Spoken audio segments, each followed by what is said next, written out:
closed. We're all right? Yep.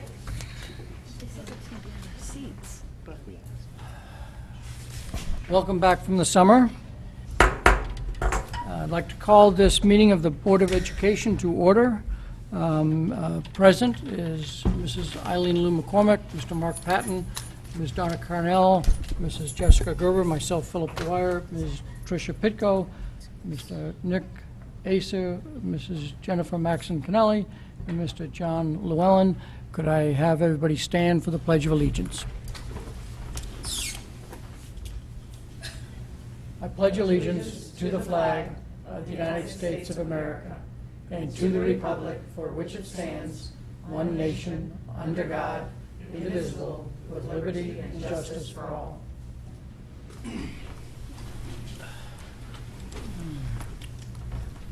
So, our first item of new business is discussion of the facilities plan and waterfall schedule. Oh, yeah, that's it too. Thank you. Thank you very much. Jessica has saved me on more than a few occasions. First is public comment. Any member of the public that wishes to comment on an agenda item may come forward and state your name and address.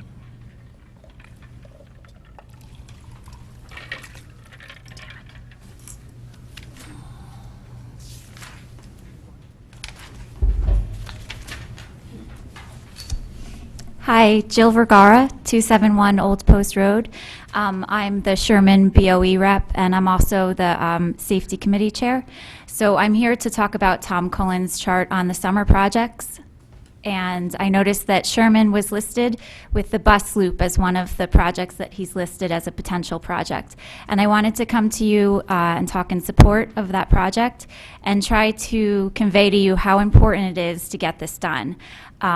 We went before the Police Commission this June, and we got their approval and support unanimously. And so I think that it's pretty clear that there's a serious safety issue here. We consider it to be one of the most important projects to correct some of the safety issues going on at Sherman, and they're pretty pervasive around the school, but this is one that has troubled parents for several years. There's a safety audit from 2010 that touches on a lot of corrections that this police proposal would fix. And so we're hoping that we have your support as well. Thank you. Thank you very much. Anybody else wish to come forward? So state your name and address.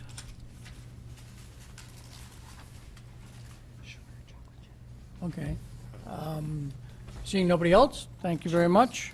Now on to new business, discussion facilities plan and waterfall schedule. This is a town-wide effort to look at capital planning for the town and the Board of Ed and combine those two, and that's why we call it the waterfall schedule, because it tries to take the various projects that are out there and spread it over a 10 or a column that says after 10 years, and then make sure that the town-wide finance policy, which is to keep principal and interest payments at under 10% of the operating budget.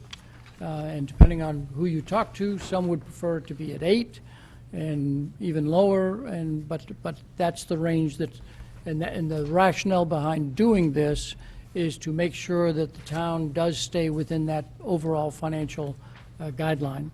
And so the plan was adopted, and it's been revised by this board once or twice officially, and then we allow the staff to make incremental changes, not in terms of prioritization, but as we get new numbers and a project is about to be moved forward, we have to revise it in order to make sure that we stay within the 10% or less rule. And so that's what gave rise to this annual discussion. The September Board of Finance Capital Planning Workshop is what this document will be provided to them as our comment for this year's revisions. So with that as a background, Mr. Cullen, the floor is yours. Thank you, Mr. Chairman and Board of Ed members. As Phil just said, we're preparing to get these documents in order to attend the Town of Fairfield Financial Capital Summit Workshop. So they're eager to get a copy of this to see what changes we've made also. So throughout the summer, I worked on the facility plan, which is the booklet that you have. Once this is updated, we then work on the Waterfall schedule, which is all the non-recurring and capital requests. And then probably the most important sheet for you is the long 11 by 17 sheet that's yellow and white, black and white. This sheet identifies where we made changes, so everything in yellow are the changes that were made. And we can go over a couple of those in summary to help you. So the facility plan booklet itself has a new cover. We certainly showed the new Riverfield Elementary School project that was finished, the Fairfield Ludlow High School cafeteria and renovation and addition, and the Osborne Hill Gymnasium, which was recently done. We then, if you notice at the bottom, identified when the board last approved this. We're keeping that date there. When it was last updated, August 2nd, and then the new update this past month. At some point, the superintendent and I will come back to you for approval on this plan. Once we've met with the town Capital Summit financial staff and other town bodies, made sure that the Waterfall meets the demands and the amounts we're asking for, probably move some things around and then finalize it. Then throughout the booklet, if you look at pages 3 and 4, in the booklet, we have there the Malone McBroom enrollment projections, 10-year projections from February 11, 2016. You'll notice the first two columns in 2016-17 and 2017-18 have been revised to show the first column, actual enrollment from last year, and then the second column, 17-18, shows what enrollment projections we put into the budget book. Superintendent is working with Malone and McBroom in a new contract and proposal to bring them back on board to do a new 10-year projection. I believe some capitalization of spaces and utilization of spaces in the schools to update our deficiency report and possibly even look at racial imbalance ideas. So once they're on board and do all of their work, we'll have some new numbers to share with this board. The next few pages are all about the statement needs. We certainly made changes where any building committees have been brought on board for Holland Hill, where we've eliminated portables, and where we've updated some of the school needs, but quite minor. Then we go into pages 16 and on, are all of the cost estimate and pricings. I won't go into a lot of detail here because it's on the larger sheet in more detail. We then reviewed on pages 30 and 31. You'll see that we took out Holland Hill, which had a page for the project team initial funding and then the actual project renovation and addition costs, and we inserted Mill Hills to follow the same type of process. And then the final last couple pages is the portable classroom update, and what we did is we took Riverfield's portables off, which are now gone. And I'm happy to say that when I came here in 2002, we had 61 portable classrooms, and we're down to 12 to date. So we're moving in the right direction. So I think what's more important for you is probably to look at this large sheet that's in yellow. And I can go down some of the changes and you'll get a feel for how this sheet works. At the top of the page, you'll see Fairfield Little High School. It's in white. It says no change. That means the window number that was put in there from last year and in the Waterfall remains the same. The next item's in yellow. That's the Fairfield Woods Middle School roof project. It shows a cost decrease. We budgeted the project at $3 million. The bids came in at $2,287,000, so we identified that decrease and modified the Waterfall schedule. The next item is the security. There's no change. The next item is the Ludlow High School boilers. Same thing, the bids came in lower, projects completed under budget, so we modified those numbers in the waterfall. Dwight Playground, same thing. We got some really good numbers on that, and actually that job turned out beautifully for $55,500. So those numbers were modified. Holland Hill shows a cost increase, so this shows what we actually got from the building committee and the bids to do that project, so we revised those numbers in the waterfall accordingly. And you'll get a feel for how this works. The HVAC system at Ward had no change. The tennis courts has no change. Then you'll see a new Tom, item. can I interrupt just for a Sure. moment? Are board members following the methodology in here before we assume that everybody is following it and they're not? Okay, good, thank you. Yeah, I don't want to move too fast if I am. So the one big item there that came up as new, I'll explain that. The security infrastructure projects we did over 3 years were labeled Phase 1, 2, and 3. They were specific items that came in from the police department working with the school district and were clearly identified. This item isn't a Phase 4, and I'll explain that to the town also. It's actually funding that we're going to need to finish all of the 3 phases. So as we budgeted items and go out to bid, some go up, some go down. There's been more cameras placed, and the Bollards project has given us a little difficulty. So this is just some extra money we're asking in the 4th year to finish all of the 3 phases. And we'll have a breakdown of that detail in the capital request booklet for all of the town bodies. So that's identified as a new item. You wouldn't have seen that in the waterfall in previous years. It's not something that got moved or went up or down. It's actually a new item added. Turf field shows no change. And then the next one says new also, but you'll probably recognize this. This is the Fairfield Ludlow High School student parking lot. It wasn't in the non-recurring budget. We thought we could do this with Board of Ed funding, but then when we got the budget numbers, it was too much. We moved it to non-recurring at the last minute, but then it got rejected by the Board of Selectmen last year through the budget process. My anticipation is that it still needs to be done. The parking lot's getting worse, so I'm going to put it back in this year and hopefully get that approved. So that's shown as new for that reason. Project canceled or removed. This is emergency lighting project we were looking to do. We actually pay a contractor to come in, and it's required by the fire department and building department to test the emergency lighting in all the schools. So someone has to physically walk around and push the button on every single light. There is a way to purchase a new emergency light fixture that has a light shining on it, green or red. When it goes dead, the red light comes on, you know you have to replace it. But the cost to change all those is tremendous amount of money, and it didn't pay off. The payoff is 30-something years. So we thought we could put this in the budget, and we're now rethinking that and saying we should reject that and remove it. So this is the cost, I apologize. Go ahead. So this is the cost for those new lights with the red and the green In- that you are now rejecting? Right, but only for one school. So that's why the number's so high. It didn't make sense. They're very expensive fixtures. So right now, our in-house staff are doing all the elementary schools, and we're paying a contractor just to do the secondary schools. So that was the reason for that. Yes. So we're Yeah, gonna- just to test them. Why are we paying an outside contractor to push the button?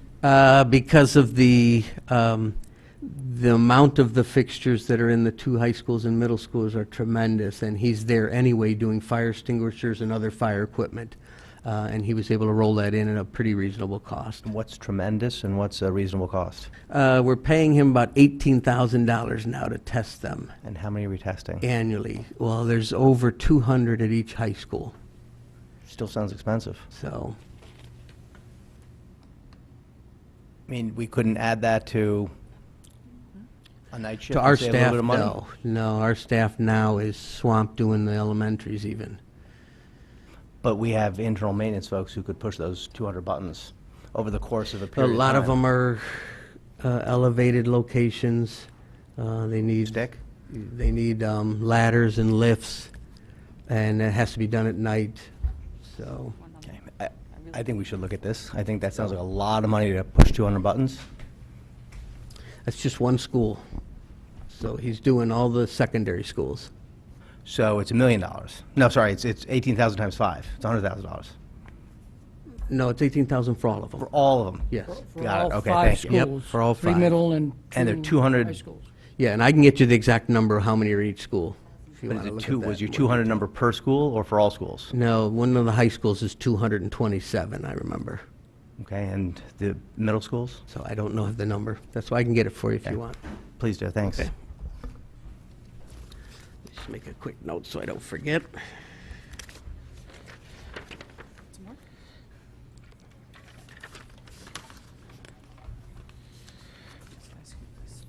While Tom's making a note, if you have any questions, just ask and, as the presentation's being made. Okay? Okay, thank you. Next items are the roof warranty extensions. We're going to be asking for these at McKinley and Roger Middle School. The roof warranties on those two schools, although they seem new, were 15 years, and the 15 years is here. So we have an opportunity with an excellent roof manufacturing company, Garland, who's willing to do a roof warranty extension. We were carrying a number that we thought we could use by square footage per our consultant. The number's a little bit more, but it's a very exciting program, and I really can't wait to bring this to the town bodies to talk about it. Yes, please. How long is the extension warranty for? The extension warranties, there's going to be 2 or 3 options. They normally are a 5-year. He's willing to do a 10-year. But for a little bit more money, I don't want to give away the details, but a little bit more money, he's willing to even do a new roof replacement that'll get us a 20 or 30-year. So we're going to be able to look at those options when I bring them back to this board. McKinley's roof, you'll see from photographs and things, is not as good a shape as Roger Middle School, but company's walked both of them, and he's willing to attempt to work with us on this. And we had very good luck with the 5 we did in 2012 with Dr. Title. Mr. Llewellyn? So the 975 gets us A 10-year. 10-year, kind of any and everything. What was that again? Any and everything that's required, or are there deductibles and? No, any and everything, and then with our good PM program, we're hoping we can add another 5 years to that following that. Okay, perfect, thank you. Okay? Go ahead. Okay, district-wide security and safety is a decrease. Then we go into no change at Sherman. And then there's another new project you'll see there if you're following, secondary schools ICAT6 Project. This was a project that we wanted to do all 17 schools at. We carried $250,000 last year. When the engineer was working with us, he thought that that was very low, and we probably could only do half the schools. So we moved forward with the 11 elementary schools. Went out to bid. Bids came in around the $170,000 range, so we saved money from the 250, but we weren't able to do all the schools. So we opted to get the 11 elementary schools done this summer, which we did. They did a fabulous job. It's all clean and neat, and we're going to propose to do the secondary schools next year. So that's why that's shown as a new. So the note over here says, though, it's an update to an actual town bid, but it's new? Correct, meaning that we had the pricing is more accurate because we had a town bid for the 11 elementary schools, so we knew what we needed to carry for the next 5 secondary schools. And those 11 you said we paid $250 for? Yes, we carried $250 in the budget. The bids came in around $170. Was For the the low 11 bid. that were done? Yes. Thank you. Mr. Patton? Will the secondary school to be done next summer, is the intent, is just a general technology update, or will this alleviate some of the internet kind of congestion that's in some of the secondary schools? No, the project specifically is to upgrade from a Cat5 system to Cat6. So it's new wiring. IT department has found that the duplex outlet that was installed with each projector is not enough power. They have more things to plug in, so we're changing the duplex to a quad. That's a 4-prong outlet. So it's really related to the projectors that are existing in the rooms and upgrading them to a Cat6 internet and the quad outlet. And the secondary schools shouldn't have as many as the elementary. They're in a little bit better shape. Thank you. It's okay. Continue. Okay, the next is the tennis courts. The tennis courts cost increase is due to the fact that we just bid the tennis courts and the numbers are very high. I'm quite surprised because we called 2 companies in to walk both high schools and some of the town tennis courts, and we got some really good numbers from them, but when the actual bids were done, the engineered drawings were done, these numbers were low.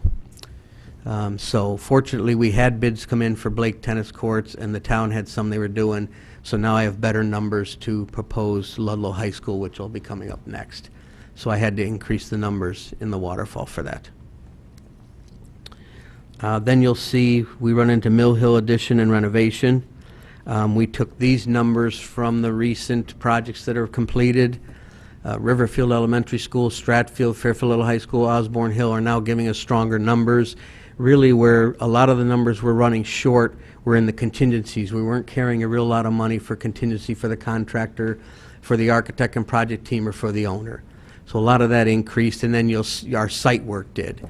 We really weren't doing a lot with the underground utilities, water, electric, and we're finding out that that is all undersized, and a lot of these building committees are struggling with those site work items. So we increased these numbers to reflect the recent Holland Hill, and we'd like to see the project done the same way. We're going to put in $1.5 million for project team initial funding, and then we're putting in the money for the renovation and addition the following year.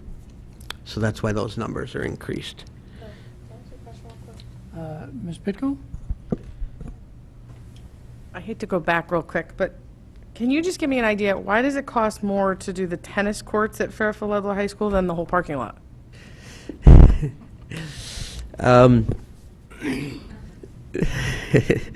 The tennis courts are, it's unbelievable how much time they have to spend on leveling the courts, the sub-base, then putting expansion joints in so they can move with the ground and the freeze and the thaw. Then there's the fencing around them, the nets. So it's all a combination of all of that versus a parking lot where they're just milling it up and then laying it back down.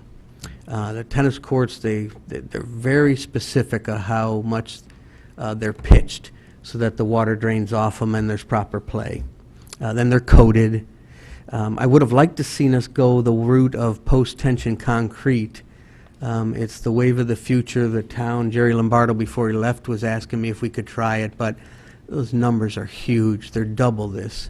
The courts are guaranteed for 20 years if you do the post-tension concrete, and then 10 years on the coating and the striping. But the money and the play is just doesn't warrant spending that much money on the courts we have here. So I think we're going to stay with the bituminous. I think some of the trouble we had was the Blake tennis courts were put in without expansion joints, so it was poured as a 4-court leveling surface instead of each individual court and having an expansion joint between them for some movement. The pitch is off by about 3/4 of an inch. Doesn't sound like a lot, but when I met with the contractors, they couldn't believe it. They said this will ruin the court, so we're going to fix them to the proper codes and updates, but that's probably why. Okay. Continue. Okay, then if you get down to the ones where it says moved later, these were just some numbers that were in the waterfall, but we felt they're doing quite well, so we moved them out a couple of years. And then the cafeteria for the air conditioning for Fairfield Ward High School. I know Dave Ebling is here, he probably won't want to hear this, but we had some engineers look at this, and this is a much bigger project than we had hoped. The cafeteria ward, to try and air condition that room, it's so open and flows, and the existing system also treats the seniors lounge and the staff lounge and the corridor with it. So it's a much bigger area than just trying to look at the cafeteria and put an air conditioning unit just for that room. We would need to rework the existing systems for those other 3 spaces. So it turned into a larger project. Engineers came back with some estimates, and I had to increase that number. There. And then we go down to the elevator replacement at Ward.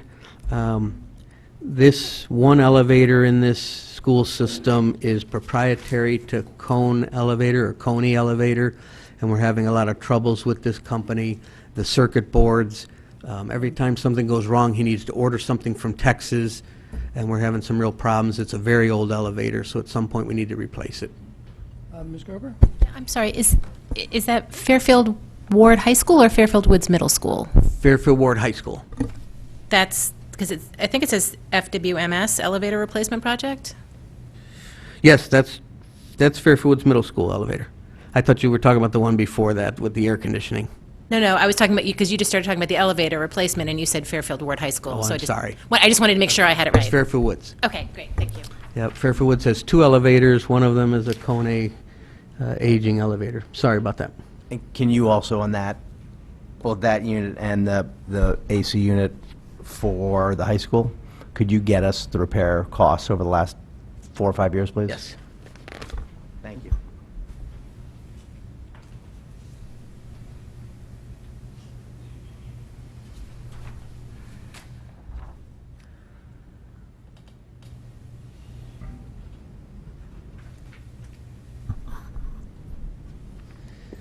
Did we Okay. skip a few things?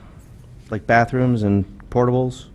I think the only thing I skipped No would have been change, if it's okay. white and had no change. Fine, thank you. Then you go way down to the bottom. The new item is the emergency generator. Emergency generator at Ludlow High School. As you know, this site is the emergency shelter for the whole town. We've had some real problems with this generator, but we do have a PM program, and he's working on it. Generators should last you 15 to 20 years. This one's running about 12 years. Right now, the big problem is the oil tank reserve for this generator is a single wall. Almost everything today is a double wall and protected. So we chance this oil tank leaking and causing a hazardous spill. Other than that, the only things that could go in the next few coming years would be, they told me, the radiator, which could cost around $22,000 to repair, and the circuit board, which could be about $18,000 to repair. But eventually, we need to replace this emergency generator for this building. Okay, does that complete your overall report? Yes. Okay. Mrs. Gerber? Yeah, for the emergency generator, so you said it's 12 years old now? Yes. So by the time it's done in 2022, 23, that would be within, that's 5 years from now, so it would be at 17 years old. Right. And you said it's between 15 and 20, so it's not like it's going early. I know you're having No. issues with it, but it still is, it will be within that 15 to 20-year window by 2022, which is when it's slated to be replaced. Yes. Okay, thanks. A couple of comments in general. As soon as Tom publishes this report, it's out of date the next day, because some project comes in at either more or less money. And the other thing that can cause it to go out of date is, while this has not been shown to the committee, Tom works very carefully with Bob Mayer, the finance person for the town, to kind of coordinate what the town is doing with what the school is doing. And from time to time, Bob might say, hey, can you move this earlier or later to make sure that we stay on track with our goal of less than 10%. So the board should not think that there won't be any changes until next September, because we've always considered this to be a dynamic document and that it's used for planning purposes. And the last comment I'd make is that the board knows, but so that the public knows, simply because we put a project on the list and put it in a particular year, it is not a project in town bodies. The Board of Selectmen, Board of Finance, and RTM actually approve the funding for it. And so this is a planning document, not a guarantee document. General questions that people have, Nick, I'm sorry, Mr. Asa, Ms. Pitko, followed by Mr. Llewellyn. Just a quick question on the Mill Hill project. You have the $1.5 million in seed money to start, like, you did with Holland Hill, that's showing in 2018-19, and then the 18,720. So those are separate numbers, right? So the total project projection cost is 18,720 plus 1.5? Correct. Okay. Going back to this sheet with the yellow, where is that 1.5 million?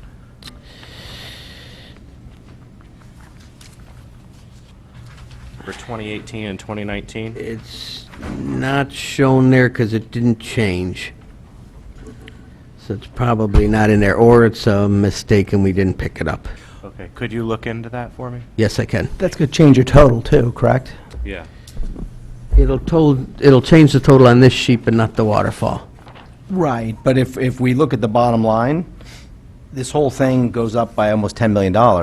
Correct. So we're talking now another $1.5 million on top of that. Right, but a big portion of that is the Holland Hill project update About half of it. numbers, yeah. Not quite even, not even half.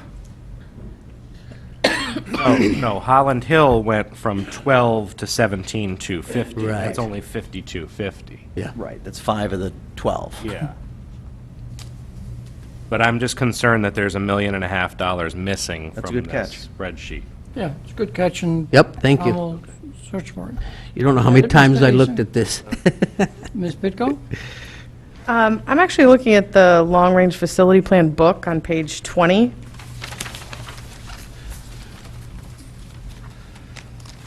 In red, you have the estimated, this is for Holland Hill, Tomlinson, Fairfield Ward, gross total 19,766,000 roughly. It says estimated DCF reimbursement, 4,000,007. Can you just explain, it says estimated, I just remember having this conversation so many times. Weren't we expecting more? Page again, I'm sorry, I was taking 20. some notes. 20. Yeah, it's with Holland Hill, Tomlinson, Fairfield Ward.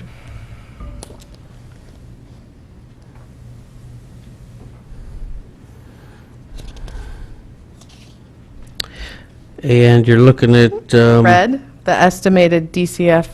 Yeah, that's the reimbursement amount we get back. Okay, we weren't expecting more reimbursement? I remember talking about a percentage. I just can't, I, for some reason, thought we were getting more than roughly 5 million. Nope, I'll look at it for you, but the percentage changes very little. Fairfields has been hovering around 25.4% roughly, Yeah, that, this... based on the eligible items. Now, what we deem is eligible and send in usually gets corrected by the state, and they knock a few things off that they feel are maintenance, and it does change a little We had to bit, but get not it much. in by a certain date, right? Yeah, To by meet June that 30th. percentage. We did. So, Ms. Pitko, Can I just- the percentage for the 4.7 versus the 19 is 24.2. So it's in the range of what we have normally expected, depending on what costs are deemed eligible for reimbursement. Just to follow up on that, the did you 16, have any 17 is follow- 18%. Wait a second, did you have any follow-up that you wanted to I make? just Okay. wanted to piggyback on that. Mrs. Gerber, and then Mr. Llewellyn, if you had a follow-up you wanted to make on that point. Yeah, I was just looking at the old plan that we had, the one that we approved a couple of years ago, and that's when we still had Holland Hill at 12 million, and Tomlinson was slightly lower, but then the turf field, the HVAC, and the Blake tennis courts were all the same. And we were missing the 325 for the security upgrades, and we had the anticipated reimbursement at 3.393028. So, I mean, that was the number that was originally in there for pretty much the same, like a little bit, less on all the other ones except for obviously Holland Hill. So now it's 4.7, so. Mr. Llewellyn, did you have a follow-up on this particular point? I did. That number is 23, 24% for 17, 18. But if we look back at history, 16 and 17 was only 18%. That might have been a roof. 18.8. Roofs are a lot lower. Roofs and windows are running a lot lower, around the 18% number. Okay, and we're 13% in 15, 16. Yep. More roofs, I guess, but Yeah, those are all turf roofs. fields and roofs. Roofs and windows are handled a little differently with the state. They actually didn't want to cover the windows at all, but we've kept pushing and pushing and pushing, and we're getting them reimbursed, but they So- are a lesser number. So if we go through the list, roof replacement on 17-18 is the 856, so that's going to have a very low reimbursement. The turf field is probably 0. Right, HVAC, 0. Unless it's done with a renovation and addition, HVAC is considered maintenance. tennis courts, I can't imagine. No. So none of that 1.3. So is security? The only security we've been lucky to get reimbursement on is all the schools we just did the ballistic glazing on. We're able to submit that and get approval, but the So rest out of of that security, no. 335, how much is ballistic? I About. don't have that. About. I wouldn't want to guess. Okay. Sorry. So if we take the 4,785 and we divide it by the 17,250, what we're saying is we're getting almost 28% back because we've just eliminated the roof, the artificial turf, the HVAC, tennis courts. It's not 17,250 because it's of eligible things, and Nope. Yeah, a good it's- portion of that's not eligible. That's my be point, but look at the ineligible. percentage. Yeah. The percentage is way too high. I'd have to look at what math you're doing. I'd have to look at it. But it's almost 28% of that, and there is going to be a lot of that that's ineligible. Yeah. Yeah. Or the 4.785 is way overestimated, which is likely the case. So Tom, you can review those numbers to see if, For specifically a certain page, just Mill Hill well, no, I think you ought to review all of them to make sure that the reimbursement rate. reimbursement rate that has gone down slightly matches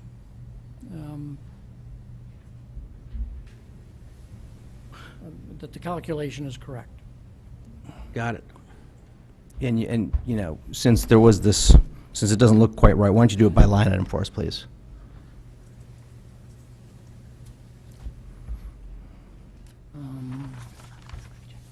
Because you have to do it by line item anyway. So if you can just show it to us, show us the calcs, that'd be great. Okay. So I think we were at Tricia. Did you have any other questions before I go to John? Mr. Llewellyn? And then, Mr. Llewellyn, did you have any other questions? Because I think you had raised your hand earlier. Yeah, no, and mine was back to kind of the sum on the bottom. Reading this page, we're up what looks like approximately 10 million plus the 1.5. Is that correct? It's close.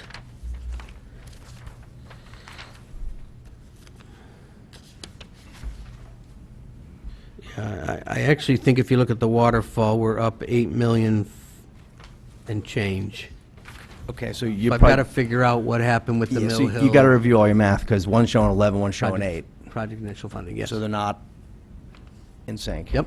And then I guess another suggestion going forward is if we've got some being cost increases, cost decreases, and new, and removals, you could probably color code those a little differently, make it a little easier to see.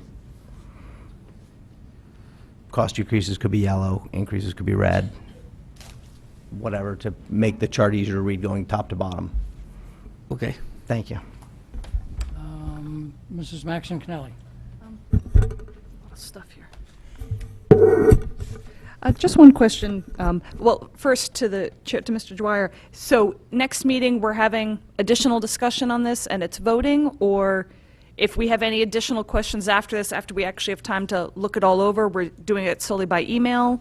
What's the process from here? Let's see. We make it up as the board desires, but the first facilities plan was adopted in 2010, and we allowed the staff to make adjustments based on sharing information with us, but without formal vote, in order to keep track of the dynamic portion of prices going up and down. We then approved it in 2015. It takes a lot of work to get a document in discussion in approving a new document. So if the board had a desire in 17-18 to say, we want to revise the 15 document, then the board should say, yeah, let's do that, and we'll schedule enough time on different agenda items to do that. Well, I only asked that because Mr. Cullen was in referencing the cover with the series of dates. Yeah. He used the word approved, so, Mrs. Gerber, I'm wrong? I believe he said the board approved, but the last time the board approved this booklet was in 2015. Changes were made in 2016, but the board did not approve them. It was presented to us, but we didn't vote on it. Right, no, I Right. understand that, but when, not to speak about you in the third person, but when this was being presented as updated then there was the use of he used the word approved again. So that will not be happening. So any additional... Unless the board wants to approve it, but yes. Okay. So, because obviously this is a lot to look at and digest, I'm just asking, should we assume that there will be additional discussion on the 12th or 26th, or that from here on out, we should simply email? In a future I meeting. Questions in. was planning on following the capital planning workshop, because while this is our document, Right. the Board of Selectmen and Board of Finance have the ability to give us hints to change it. And then some changes may have to be required because of that. And so then we would report back to the board, here's the result of that conversation. And again, if the board wanted to get involved in a approval of the overall document, that generally is not a one-meeting thing. So we probably have to schedule it on a various agenda items in order to get to an approval date. Okay, so this is We could just... do. Okay, We also need to get the demographic updates. Yeah. We're going to need new enrollment numbers, 10-year projection, all of that, work with a consultant. okay. Well, then two questions, one through the chair to Mr. Cullen, then again back to Mr. Dwyer. On page 16, and from there on out, so that's going back to 2013-14. I'm going to go back to Mrs. Picco's line in red there, with that estimated DCS reimbursement. Exactly why in 13-14 numbers are still indicated as estimated, and I can only imagine how you could roll your eyes at the state of the state, but is that all this is? Because that, I mean, we're looking at over the course of a few years, a lot of money that's still being labeled as estimated.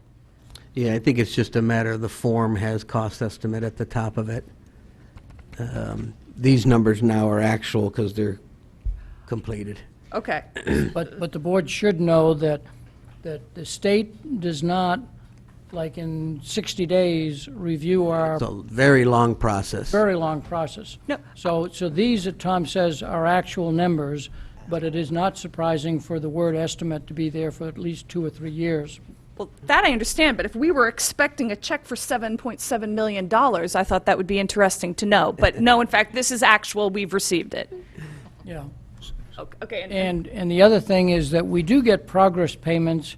Tom, what is it that we get held back before they finish their audit? The final audit, they're still holding 5% until they sign off, So then it's they not release the unlike 5%. a retainage of a construction project, that a certain percentage, we do get progress payments, but it's actually the town, not the Board of Ed, that is waiting for the cash. because they bonded it. Yeah. Right. Okay, fair enough. just I'm to- willing to wait on my second question, considering all the hands that just went flying up. But I just so- want to do a follow-up Wait if a I second. can. I'll go to Mrs. Lou McCormick, since she has not asked a question yet. And then Mr. Acer and Mr. Llewellyn. Just in line with that questioning, so where have we, I guess, not received the reimbursement yet? Like, what year are we up to from the state? It's really too difficult to discuss. I mean, Tomlinson Middle School still isn't finished from 2007. So the state, we had a lot of difficulty with Tomlinson Middle School. They're still holding 5%. There's still a discrepancy between what we believe we're owed and what the state believes is eligible.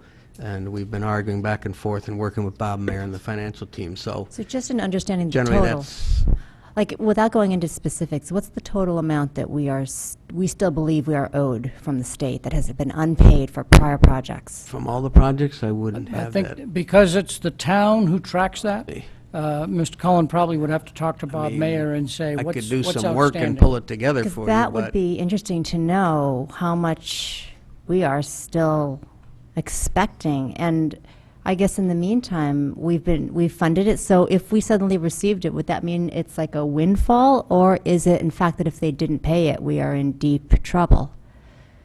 Not to get too much into the accounting of it, but essentially the town issues bond anticipation notes, bands. That's what is the actual cash that is used to pay for a project. And they don't really fully bond it, i.e. a 20-year bond or a 10-year bond, until the project is complete. And then once they know the exact number, they use permanent bonds to bond the project, and those bonds are then used to reimburse the bond anticipation notes. I understand. I just want to know right now how at risk we are. That's really the question. You know, what did we plan for, and what are we at risk of not receiving? And that's the number that That's he would what have to I'm get looking from for. Bob Mayer. Correct. So, So wait a second, let me see where I am. You wanted to follow up on both those comments. that question? Yeah. Go ahead. Can you give us a table, please, If, by Nick year and Jennifer doesn't mind. of what's outstanding, what was anticipated, what's outstanding, and what we've received? Sure. By year, going back to the first date that something's unpaid. So if you're saying '07, give us a table from '07 forward so we understand, because I think that's also going to be very interesting to this board, what the actuals received are versus what we're expecting as we start to look at some of these projects out into the future as well. Because we shouldn't be expecting 25% back if we're going to be getting 10.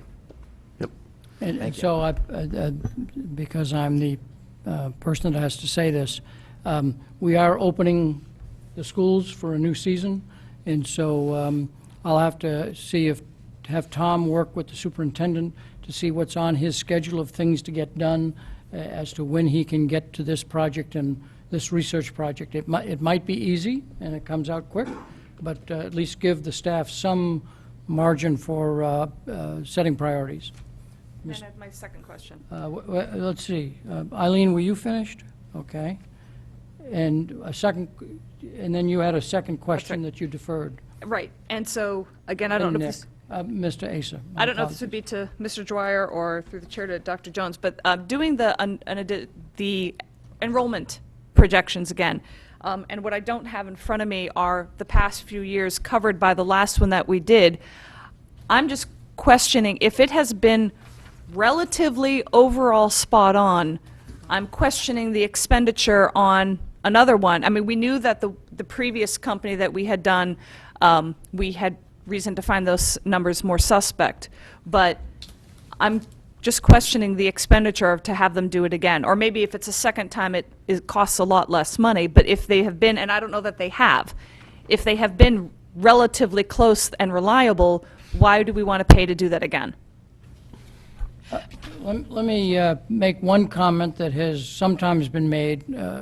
Superintendent may have a different or an additional comment. Not to scare the audience, but, you know, the state is not all that financially healthy. Really? And I have no doubt that in 2017-18, this board is going to be challenged with a lot of decisions to make. And one of the first questions that will come up is, are these enrollment projections that are now 3 years old, are they good enrollment projections? Because at the end of the day, all of our costs, both capital and operating, build off of how many students we actually expect to have here. And so whether the board will say, I know it's an expense, but let's have the most recent numbers because we've got some very serious decisions to make. That's something that the board may want to think about when they're assessing whether this is a worthwhile expenditure of funds. Dr. Jones. Well, we actually have to do another 10-year because we don't have a 10-year projection. So if we are, because we have Mill Hill planned, the projections, we've done several projections, but we've tried to do them, I guess, at a smaller level because it's not as expensive. So when we did racial imbalance, we didn't have a full 10-year. The last full 10-year we have was MGT. Is it MGT? Yes, Yeah. that we file with the state. This is for reimbursement Yeah. purposes. When you file the paperwork with the state, the enrollment projections, they require 10 years. And the other thing that we're also looking at is just knowing that we're trying to really understand our buildings and a lot of the questions that are coming from the town. And so using Malone and McBroom again, because they did so much work for us on the racial imbalance plan, that there is a large base there. So getting a 10-year projection would not be too difficult in that they know our demographics, they know our community. What we are looking at is where are we having demographic shifts, and that's something that until you drill in and you start looking at the birth rate and what's happening on different portions of the town, just to help us in future planning, and that's really important. I guess I'm just observing that this is on page 3 and 4. We do have 8 more years from the last 10-year projection still here. And I'm not questioning that it might, if we're looking and saying, no, these are really off, and I completely hear how that will impact decisions that we need to make. I was, simply questioning, we do have 8 years still here. Yeah, we have to have a 10-year, so we have to redo it in order to have it for construction. And, but I will say, it has been, for me being new last year, it was very confusing in the spring as well, having different projection models sitting out there. Even though they're slightly different, you don't see huge variations, but there are people in town who will calculate, we think we have X amount of seats in this building or this building, and they're looking at not the October projection, maybe it was the racial imbalance projection, or maybe it was MGT projection. We need a good one for 10 years that's going to give us good information right now, and moving forward we use one projection, and we feel pretty strongly about that. Thank you. Mr. Acer, followed by Mrs. Eileen Lou McCormick. Going back to these two documents. 2017, 2018, we have Holland Hill at 17,255. 2016, 2017, I don't see the 1.24 million.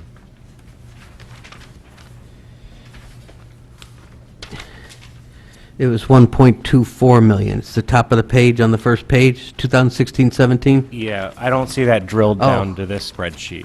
Okay. To the spreadsheet in yellow. Yes. Yeah. It should be preceding the 17,250 in the column just before, correct? Let me see if it's correct. So does that need to be added in?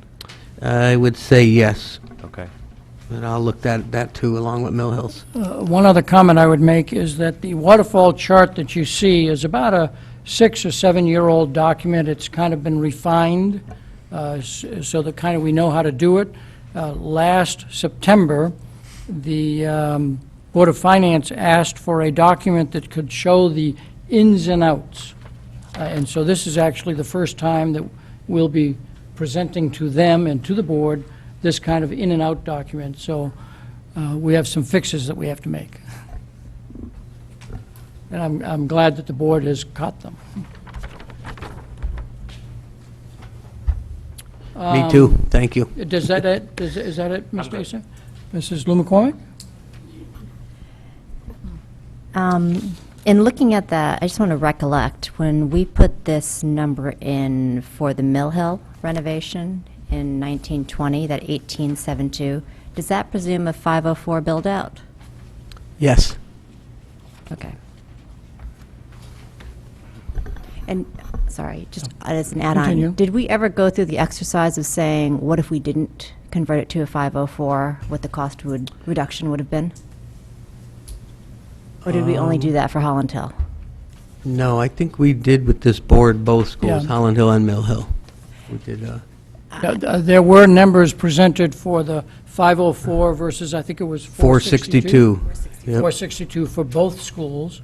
And when Mill Hill actually gets reviewed by this board with, I'll say, the revised enrollment numbers, my guess is the board will have a debate at that time as to whether to stay with the 504 model or not. Yeah. And the demographic work we'll get with the superintendent's help I think will help with that. Okay. Again, these are planning documents. There's no guarantee that this is exactly what will happen and exactly what date. No, I understand. I just wanted to just understand, mathematically, the 18 million doesn't necessarily have to be 18 million. If the demographics actually have shifted or changed, that number could drop if we decide not to do additional expansion of Correct. capacity, right? Correct. Mrs. Gerber? Yeah, and I'm sorry if somebody already asked this, but will this be posted online? Or can this be posted online? Not right away, it won't. I think the first selectman's already reached out to me to wonder when I'm going to have this ready, because they want to review it with Bob Mayer to get ready for the September Capital Summit. Okay. The draft, my you mean guess the is draft? prob- The draft could be. Right, I mean, I guess Oh, yeah. that's my question. Could the draft be Yes. posted online? Just because I think, it would be helpful for people to be Yes. able to see it, because especially if we have older plans that are still online, it might be kind of confusing. So if they could Definitely, just that's be put on easy. as a draft, that would be helpful. Thank you. You're welcome. And I presume that means after some of these math corrections are made. Any other questions here? Mr. Llewellyn? Yeah, if you take your columns, I don't think they foot. So I'm not sure kind of what the purpose of the table is. You start with, in the first column of a 10.8 million, and then you're saying, for example, Windows, 3.9 million, no change. Well, I can see that 3.9 million on the detailed page, this guy over here. I can see it on here. The 1.24 that was referenced before is not on here. The roof projects of 2.287, they are on here, so you can kind of check that off. It's incomplete. You don't have, I don't think, they don't foot, so you need to add to here things that are not changing. So instead of like trying to bridge two numbers, I think you might want to build it up so that you can actually get the columns to add up. Okay, we can look at that. This document was really just to help you see what did we change, so you don't have to try and remember last year, what did it look like, and this year. We really go with the waterfall when we meet with all the town bodies and the numbers. They want to know what is our spending going to be year to year.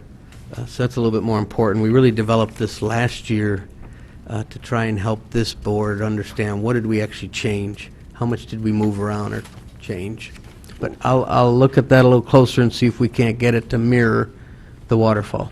Well, they should at least foot to one another. And I think what's happening on this document is you've got a bunch of negatives in here that don't allow it to foot. And if you just take the positives, then you are missing the 1.4, the 1.24. I understand the intent. Okay. Thank you. Okay. Mrs. Maxon Connelly would like to speak. Is she the last speaker on this topic, and we move ahead, or does somebody else have questions they wish to ask? I don't see anybody, so Mrs. Maxon Connelly? I certainly appreciate that it's easy to miss some things even when you look repeatedly. I will say I think this document was extremely useful, because otherwise we would be trying to go back and forth, and Yeah, it's thank you. easier for us to miss. So I very much appreciate that this was here, which brings me to the last question, is that, was there much changed in this? Because this doesn't have that advantage of, well, before it had said this, and now it's, in other words, is that, because then I have no problem on my own going back to my copy of this to find those changes, but were there many, and if so, generally in what section? They were. I reviewed it quickly, but I could do it again. Certainly the covers changed and the dates.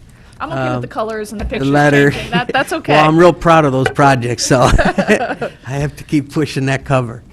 So it is worth it to go back to The the letter, previous. the demographics, I said the first two columns were updated for, one is actuals, one is what was put in the budget, and then we'll have better numbers when we hire the demographer. We then looked through the statement of needs. Any place there was a building committee hired, we added that in. Portables removed, we removed those. Those are kind of minor things, but the statement of needs got changed there. Then the cost breakdown sheets would be updated to follow the new waterfall and the yellow sheet of changes. But, so in other words, things like these, what were perceived as, needs in the various schools, from kitchen storage to renovation addition, those are the same, Pretty much, about 98% of what was last year. except for what Eagle Eyes caught. But, Mrs. Gerber? So the only things that I saw between our old one and the new one is that a couple of things got bumped from 1920 to 2021, and that would be the Strat Field, the facade, and the retaining wall, and the AC for the cafeteria at Ward. So those were originally in the old one from last year. That was 1920. Now they're 2020. Yeah, they were 20 to 21 now. that would be reflected on the yellow sheet Yes, as well, right? correct. But, Okay. but that's really it. I mean, everything, I keep writing same here. I mean, everything is pretty much the same, and then the addition of the emergency generator. Gotcha. That was one thing. But really, for the most part, there aren't a huge amount of changes, at least just in my quick going back and forth between the two. Thank you. Any further comments or questions? Seeing no hands go up. The time in front of the board is done. Thank you for your input. Appreciate Until it. you get to the next agenda item that you're up for. Okay. So, business item number 5A, minutes. Recommended motion that the Board of Education approve the minutes of the regular meeting of June 27, 2017. Do I have a motion? Mrs. Gerber, do I have a second? Ms. Pitko? Any discussion? Seeing none? All in favor of the minutes, please raise your hand. Mr. Patton, Ms. Carnell, Mrs. Gerber, Phil Dwyer, Mr. Dwyer, Ms. Pitko, Mr. Acer, Mrs. Maxon Connelly, opposed? Mrs. Lou McCormick and Mr. Llewellyn. Thank you very much. The motion passes 7-2. The second is the approval of the special meeting minutes. A recommended motion that the Board of Education approve the minutes of the special meeting of July 31, 2017. Do I have a motion? Mrs. Gerber, do I have a second? Mr. Asa? No discussion to the vote. All in favor that the Board of Education approve the minutes of the special meeting of July 31st, please raise your hand. It's unanimous. Thank you very much. Motion passes 9-0. So most of the other stuff, welcome to your first full year of a school year, and give us an update on various things. Okay, well, first of all, we have some new people in the audience that I just want to make sure the public knows is with us. We have a brand-new Executive Director of Special Education Student Services, Mr. Rob Mancusi. We're thrilled to have stolen him from Wallingford. We're also welcoming Colleen Deasy, who is our new Personnel and Legal Services, so welcome to her. Darla Miner is also here tonight, and she's our new Executive Director of Innovation. And Mike Cummings is in a new role as Chief Academic Officer this year. So we're thrilled to have this team together and excited about the work we're going to do together. We are getting ready to open our doors, so I'll just say that before I jump to the district priorities. On Thursday, we had convocation this week, and that was it's always a lot of fun. It's just a good way to start the year, getting everybody together. And our numbers right now, people want to know enrollment numbers. We watch them literally every day. And elementary is the one that's always tricky because you want to see which class, which building is growing, which grade level's growing. The interesting thing is we've had shifts and changes, and from one building to the other where we thought we were going to be bigger and then we were smaller. But when I was looking at the projection today and our actual, and again, this is today, we still have time, it was within 2 from the projection. So that was that's a good thing to know. On here, on the report tonight, we have several things under the superintendent's report. I'll start with the district priorities, which is in your packet. And what I've titled this the Fairfield Public School Priorities for Excellence instead of initiatives this year. And that's probably a personal bias of mine, but I feel like our teachers, when we say the word initiative to them, it means everything's brand new. And it means that we're putting a lot more on their plate. And really our priorities, because we have a very well-defined district improvement plan, a lot of this is continuing work that we've worked really hard on the last couple of years. On the first page, of course, our mission and our goal are straight from the plan. Down on the bottom where you see the priorities, those are the areas that were in our plan. The only 2 that are new that I have put in here this year for us, facilities and safety and security. I feel like that is a focus for us every year, and I just wanted to make sure I called that out so that the board and the community knows we do take both of those areas also very seriously in our development. For the work that we intend to do this year, again, these are the same categories that we see in the big plan. In the instructional program, the one thing you'll notice where it's broken out a little bit differently is if you go down on that left-hand side, you'll see the word expressive, personal, physical, social development, civic, and social development. That's coming straight from your goal. And so I went back and as I really studied the goal, tried to look at what are we doing in the curriculum in those particular areas. So I'll just kind of run through these quickly, kind of what our work is in the instructional area. Of course, we're preparing for that new science curriculum implementation. If you remember, we did put that off this year. We'll know, I feel like we'll be even more informed at the end of the year in that we are piloting this year the science assessment that you'll see in the legislative update is being moved back to year 11, and we hope to be ready to go with that next year. One thing I will note is it says 9/12, and that's being conservative. The next item we'll talk about tonight is the budget. We still don't know really where we are in the budget. And to put forth a brand new science curriculum with new courses just for high school alone could be $700,000, $800,000. And so can we afford to do 612? We're doing all of the work behind the scenes. It will come down to dollars at the end of the year, but I didn't want to overcommit just in case. The second thing is to refine our technology integration and just global preparedness. That's really the tech plan that we have, but also looking at it more from an instructional eye, pulling another committee together, and that's been a big staff request. Number 3 is to look at our K-5 math implementation. As you know, that was new for us last year. Getting more feedback. How's that going?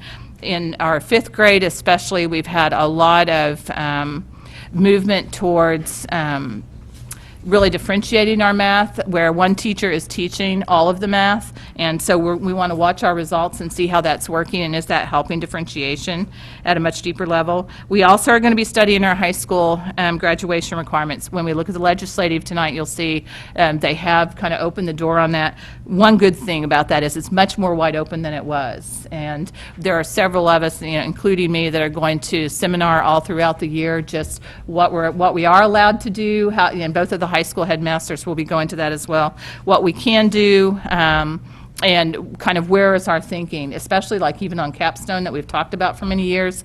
They've totally changed what a capstone really is in Connecticut, so that'll be an exciting one this year. Also in expressive, looking at the music curriculum, pre-K through 12, this is another one that, because we did not do summer professional development because of the budget, we're trying to do as much as we can during the school year.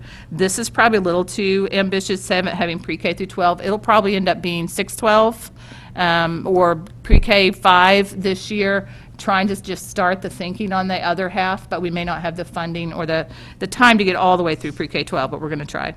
On the personal, physical, and social, this is middle school and high school. This is something new in order to meet, again, the goal that the board had.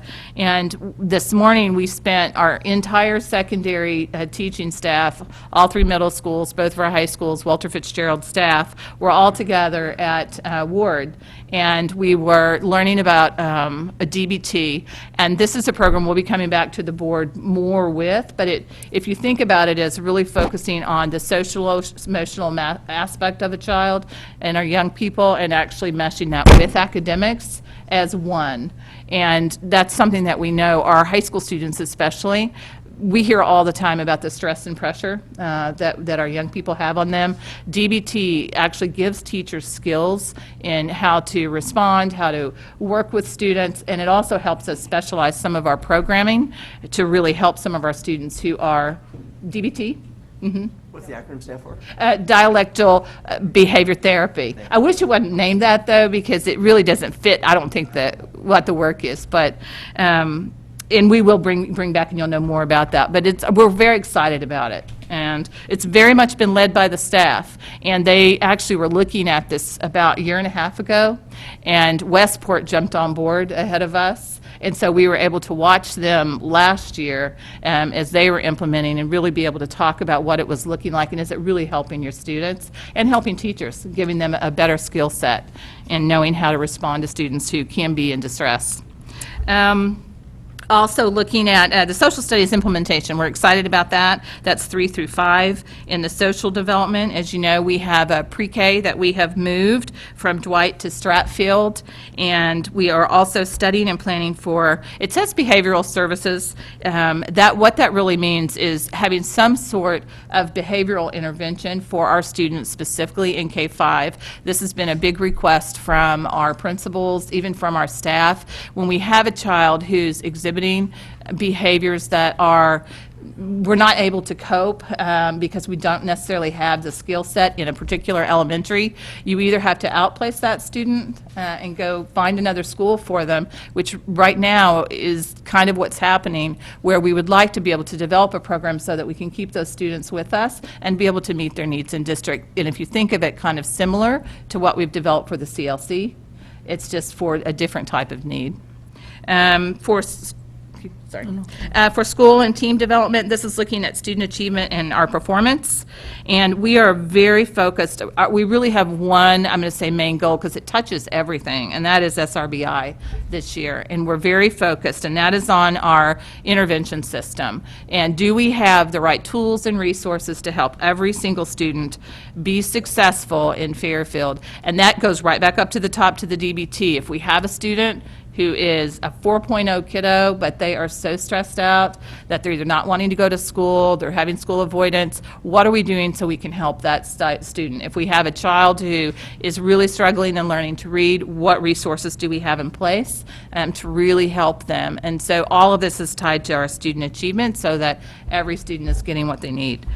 Designing and implementing a data warehouse. One thing our staff have shared overwhelmingly is, you know, to understand how a student is performing in reading or math, you have to look at a lot of data. And right now, our staff spend hours putting hand spreadsheets together, using Excel. We really want a data system so that if I'm a teacher and I want to put in their DRA reading score, I literally click on the computer and the whole class list populates. I put in one score, and then over time, longitudinally, I will have all that data in one system, really easy to reach. And we have staff that have worked all summer long on that. And when they presented it to our language arts specialist just about a week ago, they all clapped. They were so excited about that. Also looking at the leadership, engaging in pre-K feeder pattern rounds, not the traditional rounds like we did last year, and this one is actually where we have our administrative team in feeder patterns so that they are really getting to know from pre-K all the way through 12 what that looks like for their feeder pattern, and doing more cross-grade level sharing, which really helps when you're an elementary principal to understand where your kids are going to middle school, but to actually get to go look.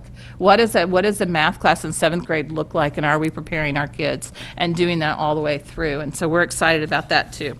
Under leadership capacity, on page 3, this is to update and refine the plan.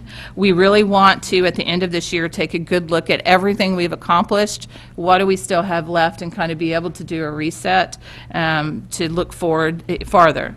We want to enhance our peer coaching model. In K-5 Language Arts, they did a lot of work at the end of last year and also into the summer, really helping to grow, especially our LASs in elementary. And using technology to enhance professional learning through the Google Classroom and platform. We've had a couple of different platforms, and the teachers have overwhelmingly said, can you just help us refine and give us the professional development we need so we're not so spread out and we're very consistent. Looking at the resources, we started that new teacher academy that went very well last year. The survey results at the end of the year were positive, and they had good support from their mentors, so we're continuing with that. On Thursday, we will be beginning our 6-day rotation, which is new for elementary. We talked about that during the budget. Again, trying to increase elementary plan time, common plan time. Probably still not where we want to be. We'd love to have even more. We're going to continue to work on that. Also enhancing district communication, and this is looking at how are we using Infinite Campus just to make sure people know where the start times are for school, or if there's something important that we want parents to know about, using Facebook and Twitter and other social media platforms. And we do have a Facebook page that we just launched about a week and a half ago. And the intent of that is just to have another medium for people to be able to get information and not feel like they have to join a group or they have to, people that aren't comfortable commenting. It's just to get information out for the district. And then the facilities, which is something that wasn't in the DIP, but it's just to make sure that we keep that, like the updating the Waterfall schedule. That's a tremendous amount of work that Tom and his staff do. And then also to study and determine the best use of all of our facilities. And this one is one that really is an outgrowth of a lot of conversation that was happening around the district at the end of last year when people talk about structural change. And when we met with the Board of Finance, they were pretty clear. They want us to also consider, what does that mean? And we've asked that, what does that mean? And some of the things that have come up would be, can we consolidate a school? And the idea is not that this board is going to vote to consolidate a school, but can you even do it?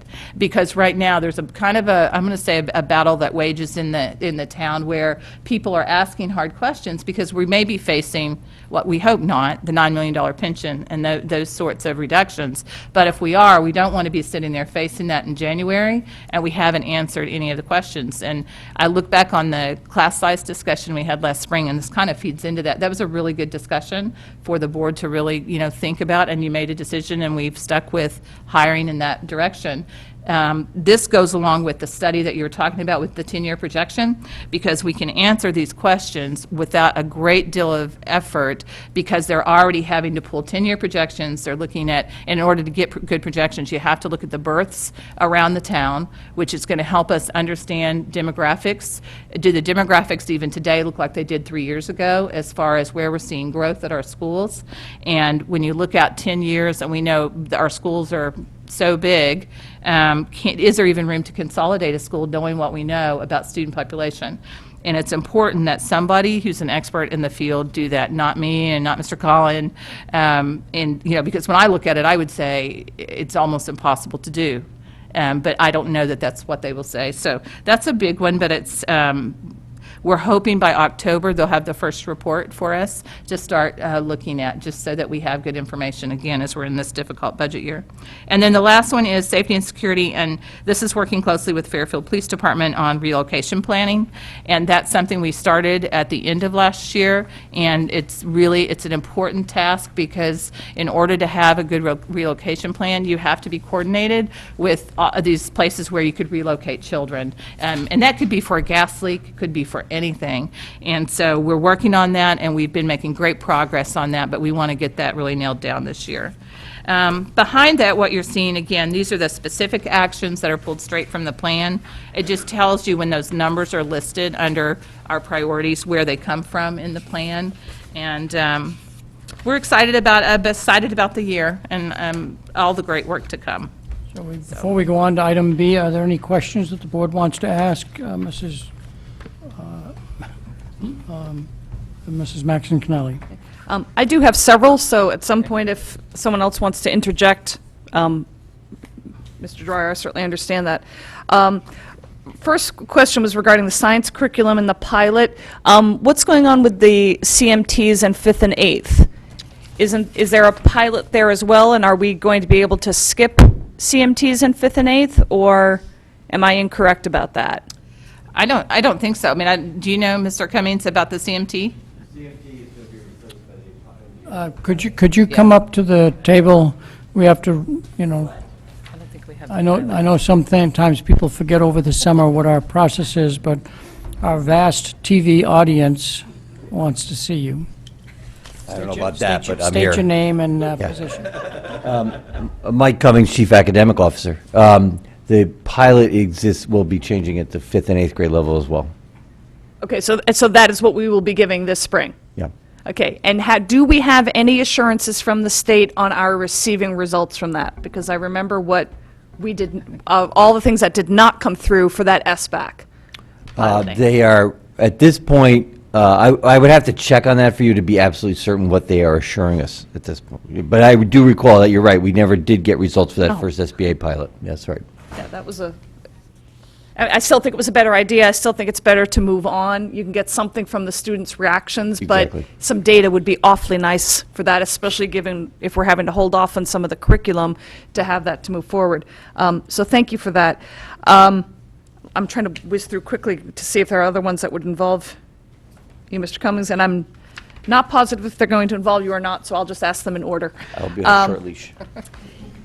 Regarding the DBT, how does that work with, or is it really a very different service from what's provided by the Effective School Solutions? It is a different service, and one of the things in working with Mike DiStefano, who's actually now our secondary special ed.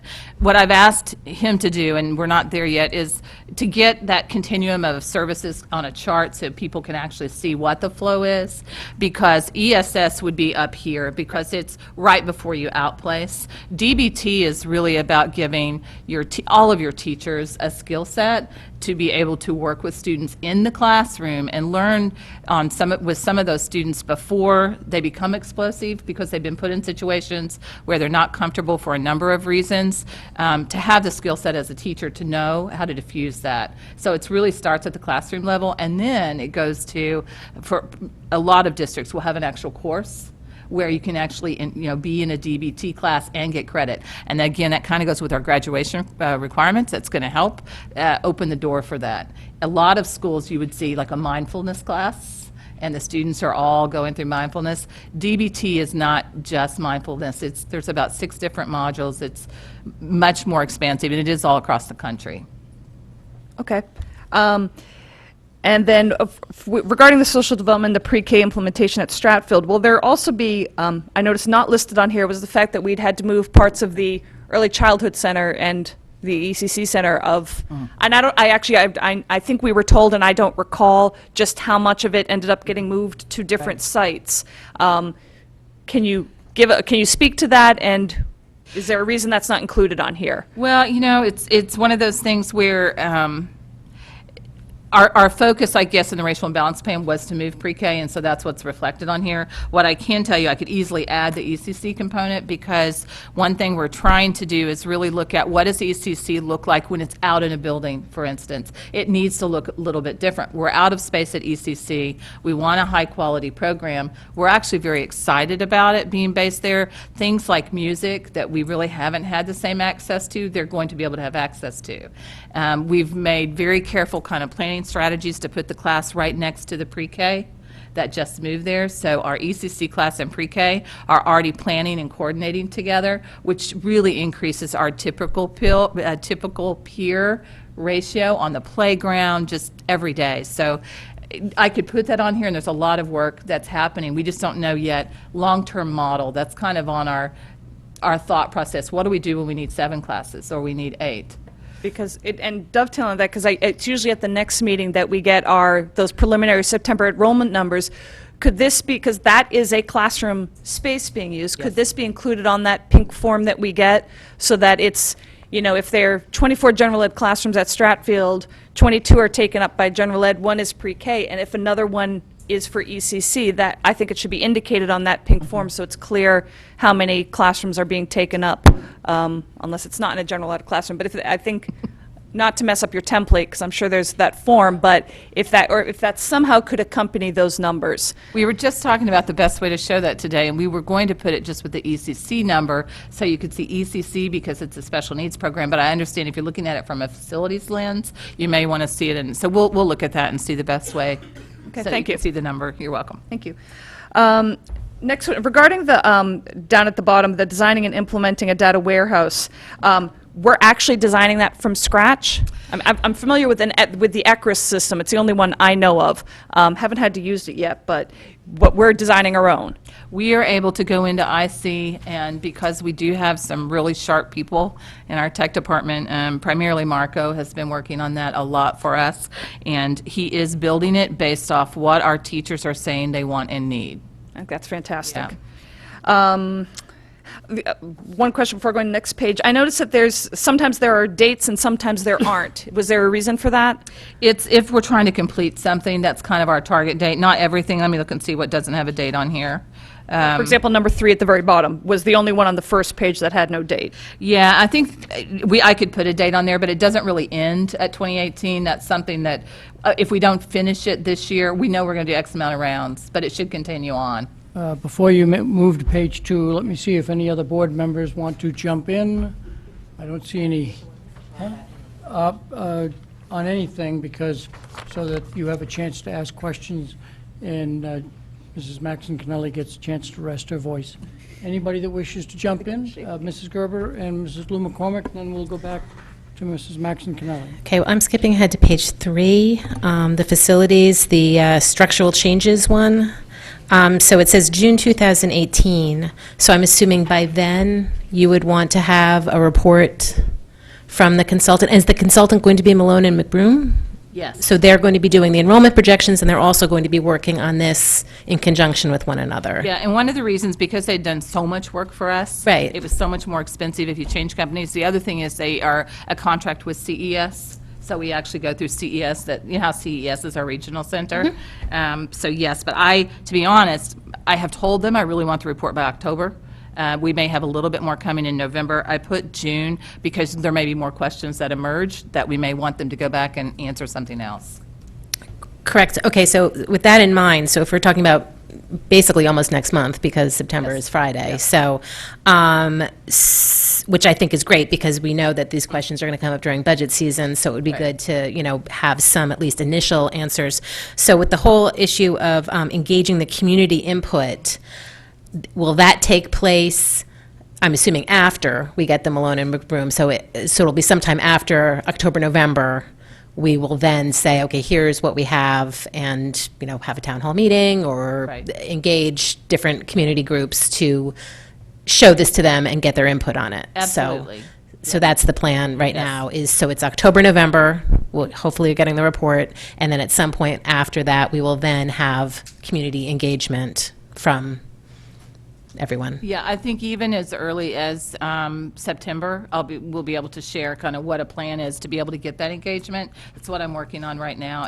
First, I had to contract with Malone and Broom to find out, okay, can you do this by October? Because part of my thinking is, if we were not getting information until April or May, and we're already passing a budget that's for FY19, and we're in a huge budget crisis, we're getting information too late. Correct. So, yeah, so I'm hoping by September I'll be able to talk about, here's what I would like to do going forward, September through, the budget season, to gather input from the community Okay. and the board. Okay, all right, great, thank you. Mrs., where am I? Mrs. Lou McCormick. Okay, I have two questions on this, I guess, page 2. One is regarding the mathematics implementation. So when you refine and review, I guess I just want to throw this out, so as you are going through the process and putting it all together, I would make the request of including your differentiation strategy. And if you could be somewhat clear as to when that differentiation occurs. Does it start in kindergarten, first grade? How are you differentiating? Is there consistency from school to school, or is it classroom by classroom?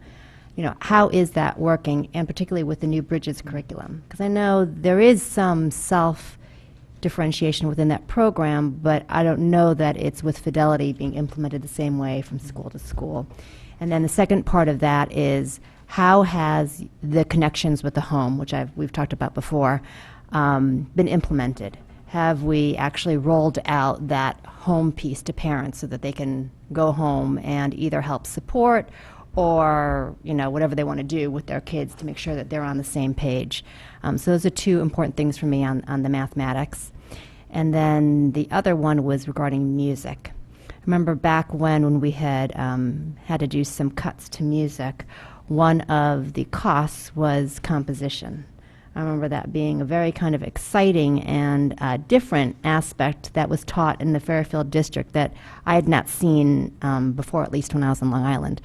And I thought that was quite a shame. So I'm wondering if that is being reviewed as part of the curriculum, because I know you're constantly changing the curriculum. Is that being considered as being added back again or not? So just an update on how are we trying to reincorporate some of the stuff that was lost in the past.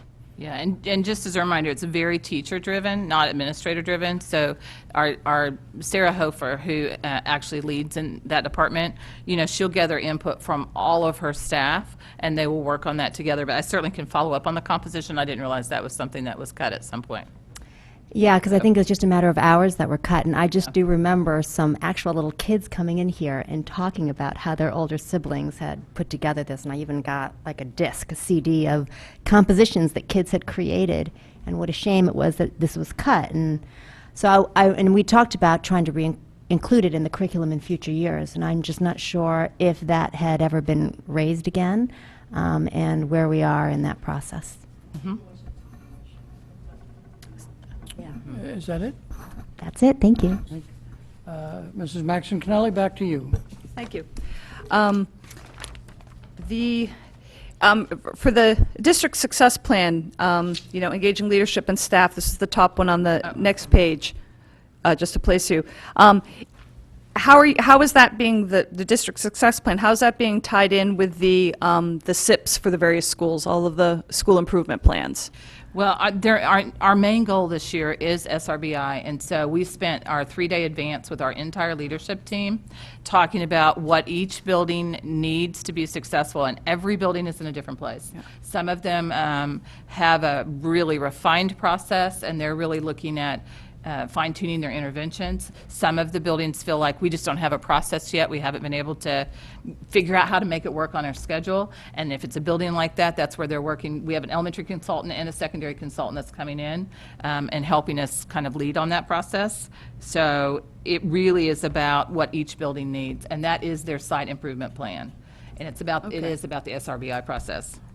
Okay, so then this number one here is very connected to the number one on the previous page at the bottom with the refining the SRBI process. Well, when you ask me how it's tying into the SIP, what we're talking about in this district plan, 18 to 2021, that's really taking that notebook of district improvement plan that we have and resetting it. Okay. I mean, that's what our overwhelmingly, I would say unanimously, our district leadership team is ready for that. And part of it is we've been really aggressive in accomplishing a lot that was in that plan. You know, the whole master schedule at the high school, we've done a lot, and they're ready to kind of reset that. And they feel like we've been kind of doing so much, they want to be very refined in their work. So as we get to the end of the year, it's really looking at what will that look like going out to the next 5 years. Then to the chair, because I don't recall, I forget, what is the schedule for that supposed to be coming back to us? Because that was a big part of our debate, or when do we look at that for an actual next vote? This is the year, right, after 2 full years, to gather data and information, and so this is the year to review that plan and make any, I'll say significant, not minor, but significant changes to it, which is good because it coincides with a new superintendent who, when we hired, we said, take a look at the plan, and if you have changes that you want to make, feel free to do so, and some of those changes you see in front of you. So this is the year that we'll be reserving time at different agenda, different meetings. So that, like with the initial vote, this is not going to be a discuss one meeting, vote the next. It'll be ongoing over the course of the year. All right, thank you. And I'm presuming that it will lead to a vote unless the board says, no, we don't see any significant changes. I don't think that'll happen, but I assume that this will lead to a vote on the revised remaining 3 years of the plan, or 2.5 years. Well, I'm guessing also if the board said that, it would be rejecting the recommendation of staff, because I get the feeling that the staff is going to bring forward some recommendations. Yeah. Down on the implementing the 6-day rotation, which again, I think we had all been enthusiastic about as, you know, as a means of getting that additional planning time. But I'm just starting to hear a little bit in terms of what actually, and I was remiss, certainly, I never asked in terms of what will be that impact on specials, which therefore, did that actually have a budget impact? You know, if in any way that reduced a certain amount of time, I mean, I would think it'd be not significant, but still a reduction of some time in art, in music, or in P with that 6-day schedule, and again, budget impact. And if you don't mind, Mr. Cummings, he worked on this because some areas went up, some went down based off input. And I would remind that this year's budget increase was, I think, 1.75, roughly, 1 point something like that. Inflation is just about the same amount. So if there was a budget impact, some offsetting savings were found someplace else. Oh, no, I would have thought this would have been a savings, because I would have thought it's possible it might have reduced time, and so a 1.0 could have been a 0.8 instead or something. That's... So, in case any member of the Board of Finance is listening to our meeting, at the Board of Finance meeting, we essentially answered the question, what is the budget impact for some of these goals? And we essentially answered that it's net, because whatever we do here, we're going to balance it out someplace else. And so I'd want the community and the Board of Finance in particular to know that when we talk about budget impact, we're talking about an individual program, not about that it increased the overall budget by some amount. That's the only reason I Okay, thank you. highlight that. Okay, so in the specialist area at the elementary, there was a decrease in art, was the only specialist area that actually went down. Offhand, I just answered one of your questions around this, and I forget exactly the minutes right now, even though it was only 24 hours ago. But on average, I think it was about 2 hours total over the course of the year in art. In music and PE, the instructional time actually went up. And so there was a slight decrease in art FTE. There was an increase of over 1.0 FTE. I forget exactly the exact number in music and PE, but that was offset by a decline overall in elementary enrollment in classroom positions. So there was a net loss overall of FTE at the elementary level, even with the addition of that. This information was given during the budget process. There was a grid I produced, I believe, in the January meetings that detailed the actual impact on instructional minutes. I would add one correction to that. We initially had moved Spanish down. It went from two sections of 25 minutes each during the 5-day rotation, and there was a decrease in Spanish instructional time. But in the course of the year, as we were finalizing the instructional schedule for this year, we moved that to 30 minutes. There's no decrease in Spanish instructional time, and that came at, didn't quite require any additional FTE. It was essentially. So it's 2 of 30 It's a now. net, yep. 2 30 minutes over the 6 days. Okay, thank you.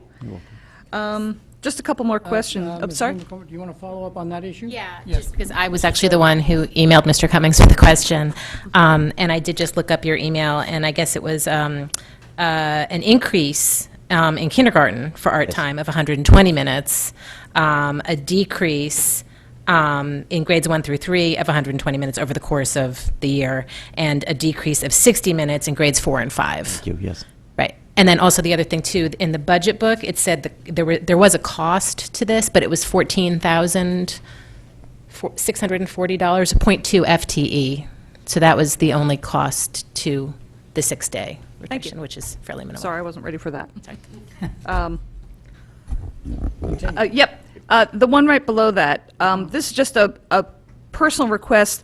Since we have worked really hard to get parents updating their personal contact information on Infinite Campus, and we want that, I'm only a little worried. While I love the idea of giving them lots of avenues for gaining this information, do you see Facebook, Twitter, or other social media platforms in any way replacing the announcements that go out on Infinite Campus, i.e. that someone would need to know, I better be checking a Facebook page as opposed to Infinite Campus, or this would solely be repetition of what they could access on Infinite Campus? Yeah, especially the Facebook page. It really is what you see on Infinite Campus, because it's district level information, is what you would see on Facebook.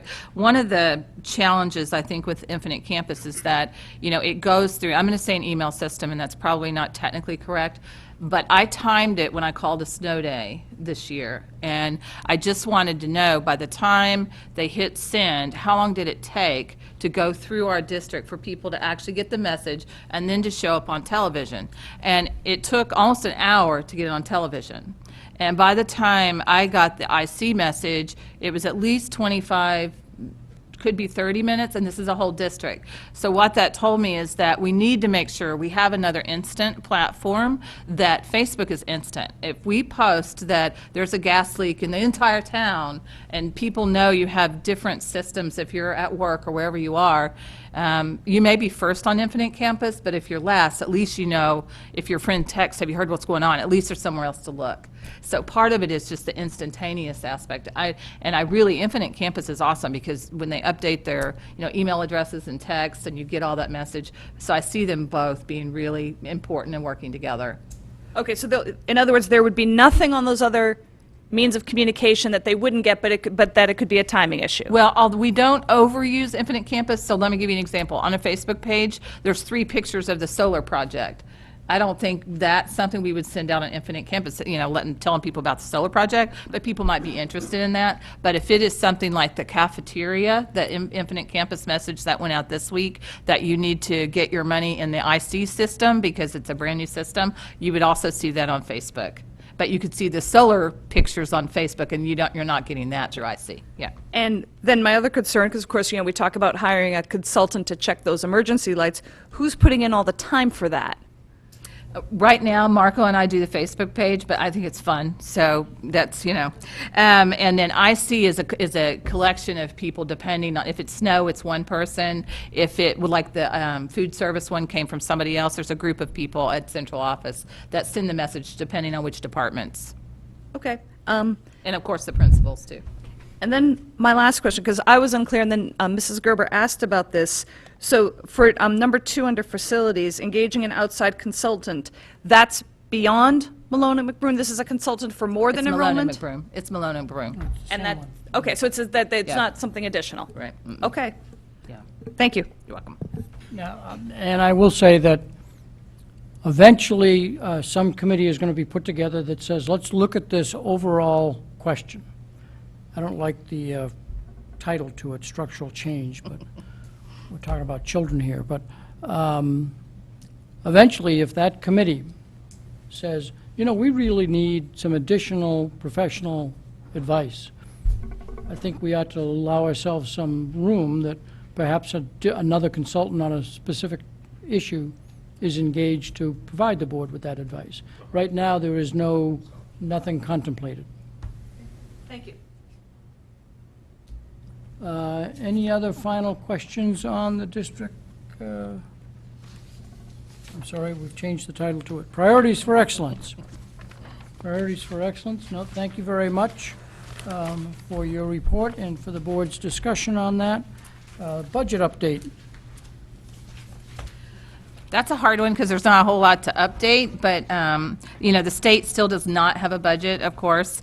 I did receive a report today from the Connecticut School Finance Project, and it helped me a little bit in that, I went through and there were 6 different iterations of budgets that have been put forward, including, the governor's executive order. And when I looked at where we were for Fairfield, those different budgets range, as low as, the town losing 700, which I don't think anybody thinks that's where it's going to be, as high as 5.9 million, which would be even larger than kind of what we're thinking. But that doesn't, in any of these budgets, include anything to do with teacher pension. And if you're kind of listening and watching, there's still a lot of discussion about teacher pension. The other thing that has me concerned in 2 of the latest iterations is that excess cost for special education, they're in those proposals, want to run that also through a wealth formula. And in doing that would tell me that it could look very much like our ECS funding. So we've got a lot just to watch. We're trying to be as conservative and cautious as we can. And I will say, I didn't talk about the budget at Convocation because I really want teachers to be excited about teaching our children and, stay focused on what's positive. And I feel like it's going to be our job to continue to watch the budget, and whatever comes our way, we'll have to problem solve and work with. But right now, it's pretty scary in that it's so unknown. And I think one of the positives, and I did put this in a staff note, is that, we are better off than a lot of our colleagues around the state. Even though we don't like being locally funded, I just can't imagine having a budget where 30 or 40% is dependent on the state level. So we're just going to continue to watch and be in those tiers that we had frozen, that we have on reserve, that's there. So we know we have just over 2 million of items that, we're not funding right now, just to be prepared for what may come. And depending on the budget iteration, they include some things in that, but not others. So, for instance, when you hear the first selectman talk about we are exposed up to 5 million, that's only on the town side. In addition to that, we have, as a board, reserved a little over 2 million to not spend money because of anticipation of losing certain funding, the residential cost question for special education outplacement, and the reduction of excess cost reimbursement. It'll be more than that if suddenly they put the wealth test on that. So at the moment, I think 2 million plus, however they adjust excess cost, is the impact in the risk on our budget. You'll hear higher numbers, but that's the risk on the town side.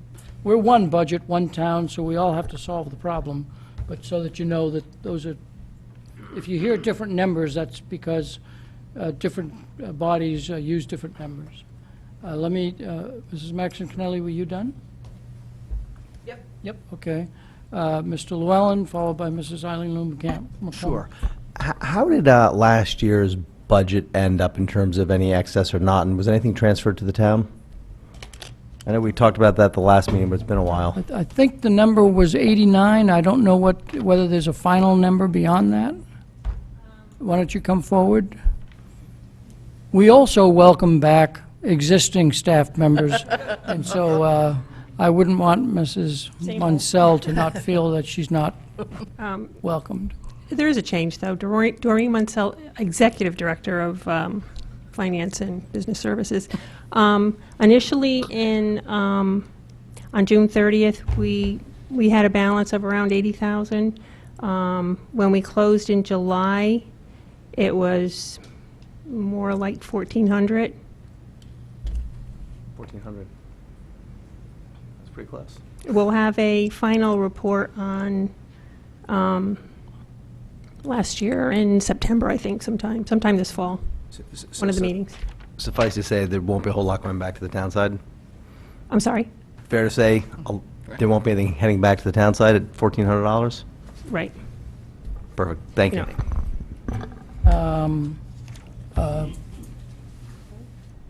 Let's see, I have to jump, Mrs. Lou McCormick. Why did I put JG? To clarify, when you said the 2 million, that's our maximum potential impact, we believe, at this point, or? No, not maximum. The maximum would be, I think it was about $1.4 million, which at the time the town passed the budget, is what the governor was proposing to be our excess cost reimbursement number. Mm-hmm. If that goes down to 0, well, then it's 2 million plus the 1.4. I'm talking about in general numbers, not exact documents. Okay. No, I Is- just want to is- understand. Is And that a let me make sure. Okay. Is that a fair response? That the 2 million accounted for some reduction of excess cost, but not zeroing it out. I think we were still assuming about 1.4 would still come our way unless the state decides to put a wealth test on it and bring it down to 0. And so our maximum risk, The total we had on, we have on reserve this year is like 2.3 million, 2.38. That's comprised of 1.2 million, which was the difference between what we would normally anticipate for excess cost and what the governor was talking about for the new special ed grant. Yeah. Then there was $1 million in the DDS residential cost, and then the other little piece that bumped it up a little bit was there's about 129,000 that we knew that we were going to be short in the pension because of the latest update from the pension. So that's where the 2.3 comes from. and I'll say that if the state finally wrings its hands and convince the legislature that some portion of the pension has to be transferred to the town, the town initially was going to say, we're going to absorb that. But the town could come to the Board of Ed and say, we really need you to help us with that pension transfer. So I would be hesitant to say our maximum risk is, because there's just so many changing discussions up in Hartford. that was my second part of the question. Did the 2.3 million contemplate any transfer of the whatever the teacher pension was? I know, and Yeah, what was the no. number that was bandied around 9 million or No. something? None. Not at all. Yep. The town originally put the entire 9 million in their budget, and when they decided to not put it in their budget, that change was all on the town side.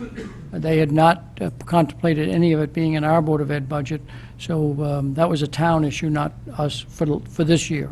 And from a level of practicality, when does this come to a head? When does the state either have to fund the pension obligation or push it to us so that we fund it? Like, when is that payment due?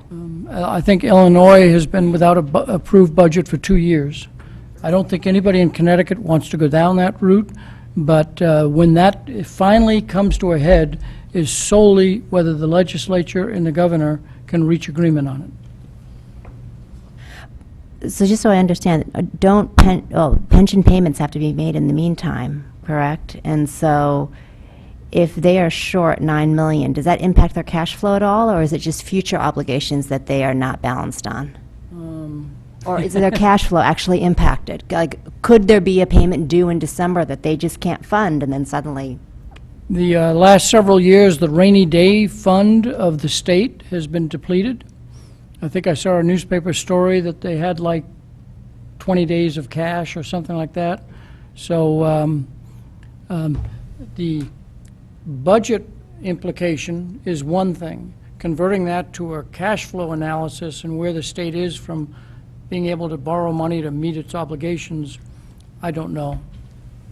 This is what concerns me primarily, that big question. Yeah. Because do we suddenly get killed because nobody really understands what the cash flow is? Or is this kind of a phantom kick the can down the road? We have a problem in several years for a future obligation. Or is this actually like a real issue today? Our town has fully funded their pension obligations.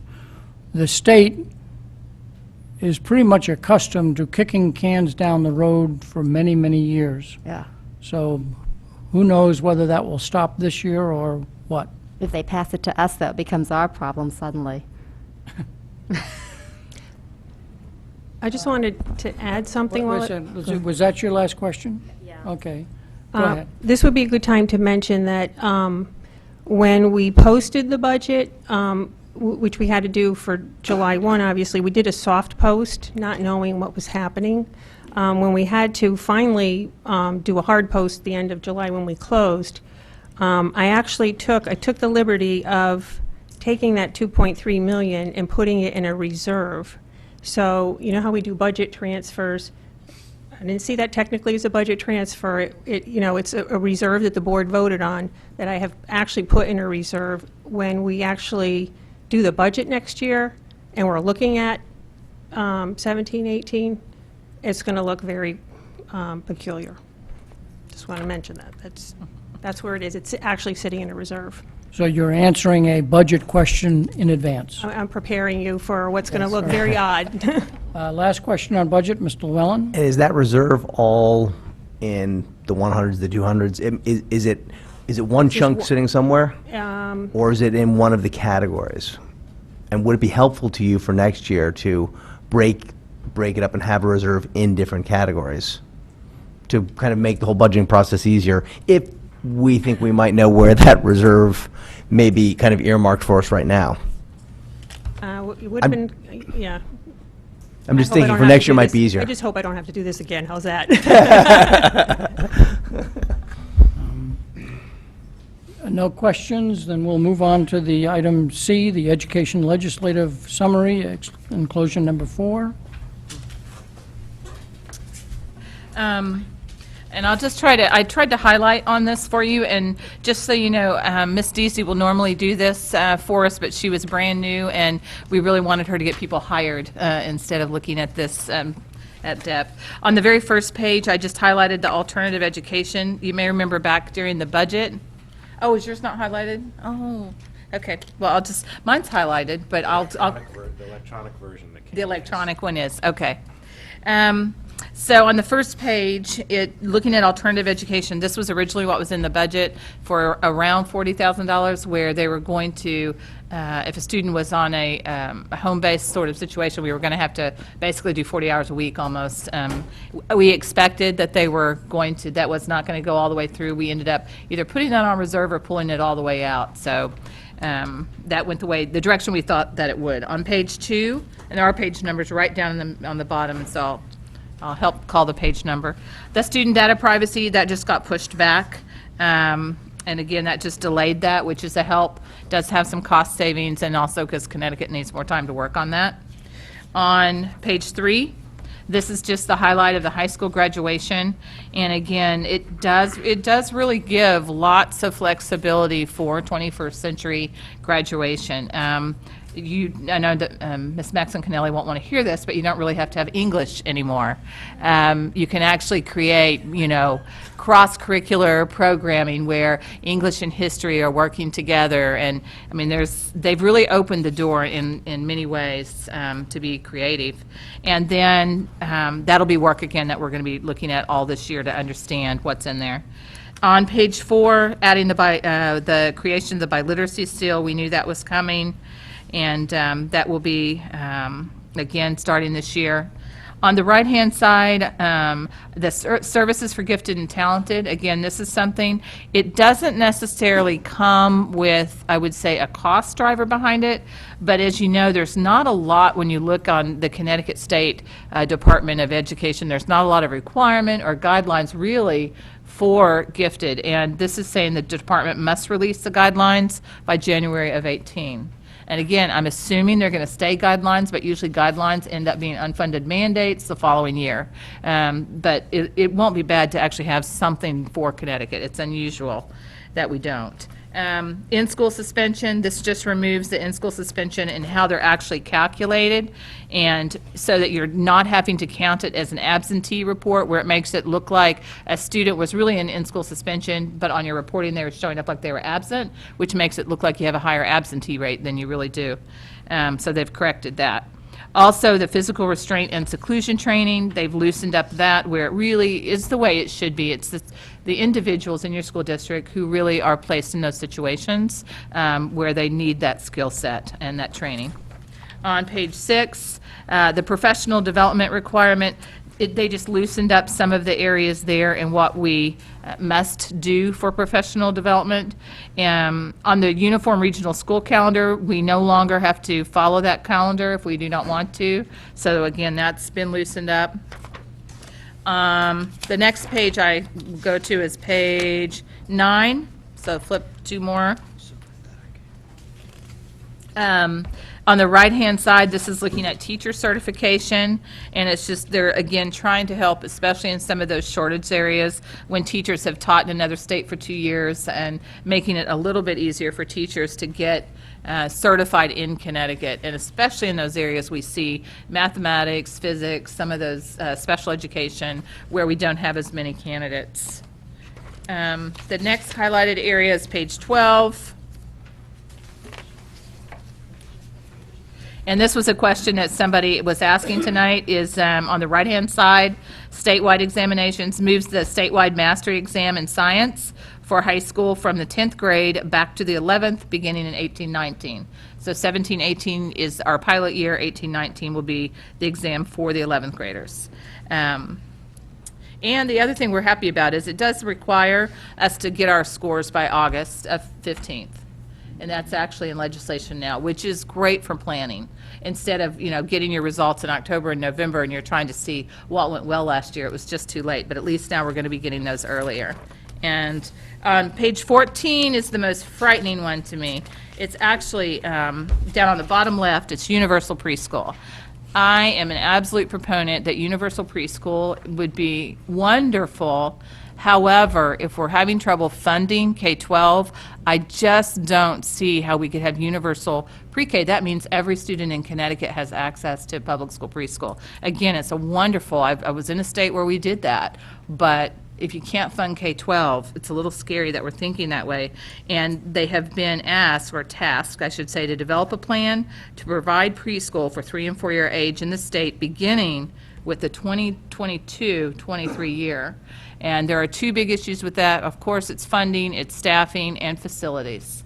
When I went through this in Oklahoma, when we put in universal pre-K, just trying to figure out where do you house all of a sudden 300, 400 pre-K students. So that's going to be an interesting one to watch over the next few years. Again, what's behind it is genuine and wonderful for children, but it's the state we're in. It's a little scary that came out this year, which is a little surprising. And I think that was the last major one. And that one is the last one was the biggest, I would say, cost driver one.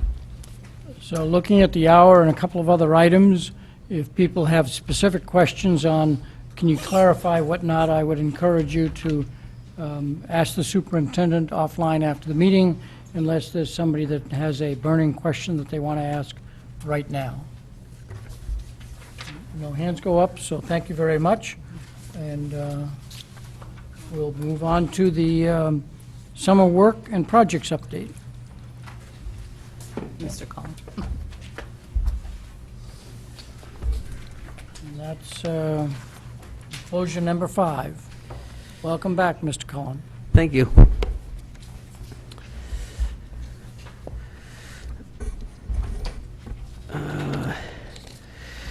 Superintendent was very excited to have me speak about the summer projects we did this summer.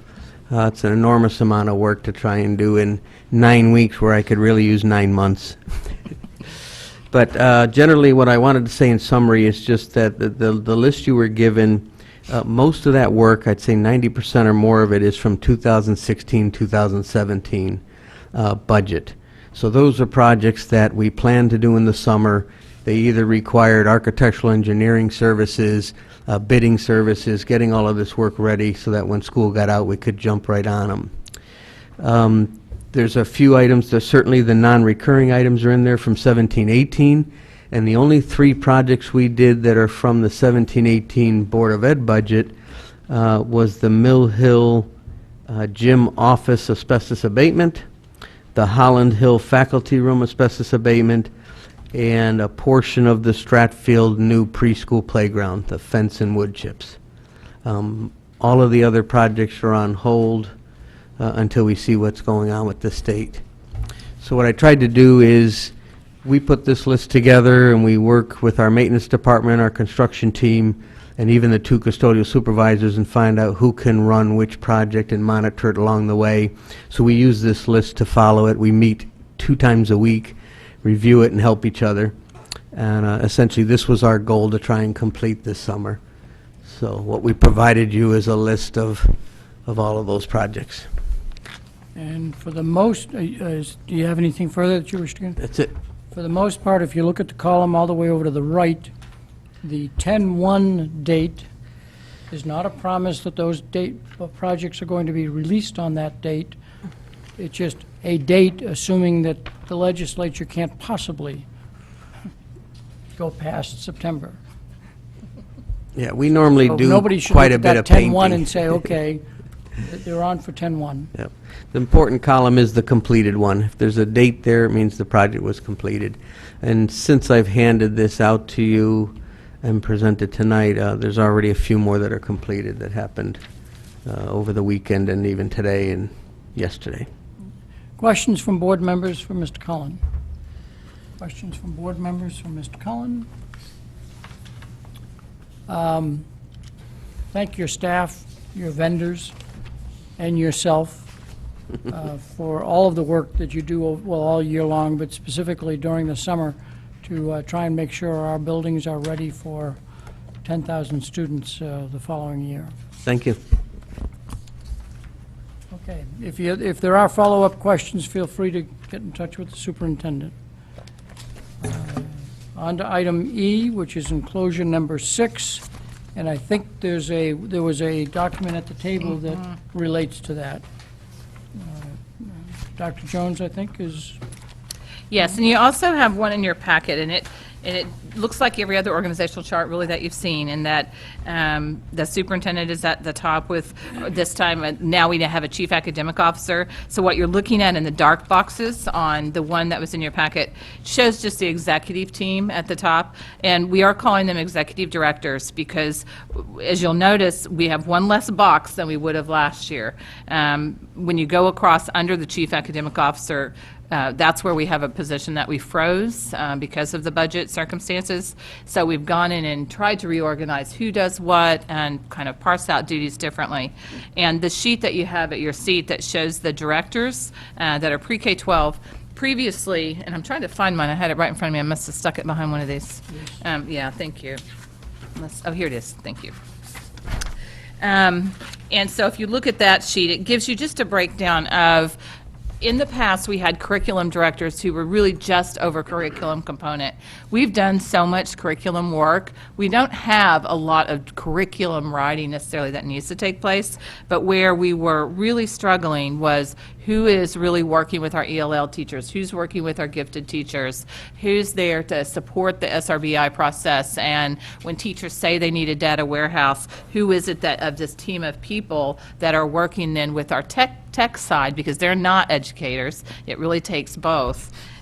So when you look at the one that is at your seat, you'll see where John Chiappetta is Director of Secondary Literacy and Learning, and they're Director over programs. An Executive Director is over an entire department. A director is over programming. He is also now leading on ELL for 612. English is what he has done for us anyway, but he's also leading on gifted 6 through 8. And these are not in any particular order. Director of Secondary Math and Student Achievement, Dr. Rasmussen. I'm so excited to actually have his skill set working on data analytics, K-12. That's a real strength of his, and he's one of those people we would go knock on his door and kind of ask him to run something, but now that's something he really owns for us and is able to work with data, look at it differently, and that's a real strength of his. Of course, he's still doing math. He's also helping on the professional development with Mr. Cummings and Ms. Minor to have a pre-K through 12 planning for professional development, because again, especially in tight budget times, how are we using our resources to have the most impact pre-K through 12 and really making sure that we have systemic focus and we're all on the same page. So he's helping to do a lot of planning there. The Director of Secondary Science and STEAM, Patrice Vigella, is now not just high school science, but in that K-5 area, she's reaching out into the STEAM. We have STEAM nights at some of our elementary schools. We have maker spaces at some schools, not at others. And that's something we want to work on consistency for all 11 elementaries. And just for those of you that aren't sciencey people, or STEAM is science, technology, engineering, and math, or arts and math. We do have the arts here, and it's such a strong part of Fairfield. The Director of Social Studies and Student Learning, Dr. Pugliese, he has worked with 612 Social Studies previously. He's now reaching down into the K-12 area, and he'll be even working on the rollout implementation of Social Studies this year in 3 through 5. And it's really nice to have one person looking at that aspect of our curriculum, because it's a real strength of his, and often Social Studies is the one that doesn't get anybody looking at it, especially in elementary. The Director of Elementary Literacy and Learning, Pamela, has been over the Reading and Language Arts. She's also going to lead on ELL and has already been doing terrific work this summer on ELL for us. And then she is handling half of the schools for SRBI. And then below her, Walter Wakeman, the Director of Elementary Math, Science, and Enrichment. He is handling the other half of SRBI and gifted at the elementary level. And that was another good fit with, again, the legislation you just saw that's going to come out to give more guidance at elementary this year. We need somebody looking at that. And then also math is an area where we tend to get more questions about gifted programming. And because he leads on math, that's a real strength. And then the below is just showing you where our curriculum coordinators that are out in the buildings, how they report back up. So that kind of just gives you an idea. We feel like we've got a really great team effort. We consider this page as our senior leadership team, and we're meeting regularly, which is something we didn't do in the past. We had a district leadership team, which was kind of your executive team and all of your principals, assistant principals, but it's really making sure that this team of people, we're all on the same page. I feel like we actually have more help this year than the structure that I came into last year. And that's just me personally, because it was someone else's structure. But I feel like we're really using the skill set of everybody. And they've been doing some really great work this summer. So we're excited about this. And they worked, I'm going to say, very hard with us to write new job descriptions and very much understand, that we're in a budget crunch, and that, to carry a department is a little bit more work than just to carry a curriculum area. Because you'll notice they're still working on the curriculum area, but we've expanded it, and, they worked really hard with us to be able to get to this and get job descriptions where we're all very excited about the work. I'll remind board members that they should continue to send in questions directly to the superintendent and let the superintendent parcel it out to whatever staff person is responsible for that area. so that staff aren't thinking, okay, my superintendent asked me to do this, a board member asked me to do that, what am I supposed to do? And it also allows the superintendent to keep track of questions that come from board members. Any questions on this? Mrs. Lou McCormick? Mrs. Lou McCormick? I love this. I think this is great, how you're leveraging a lot of people, because it's such a big district with a lot of different needs.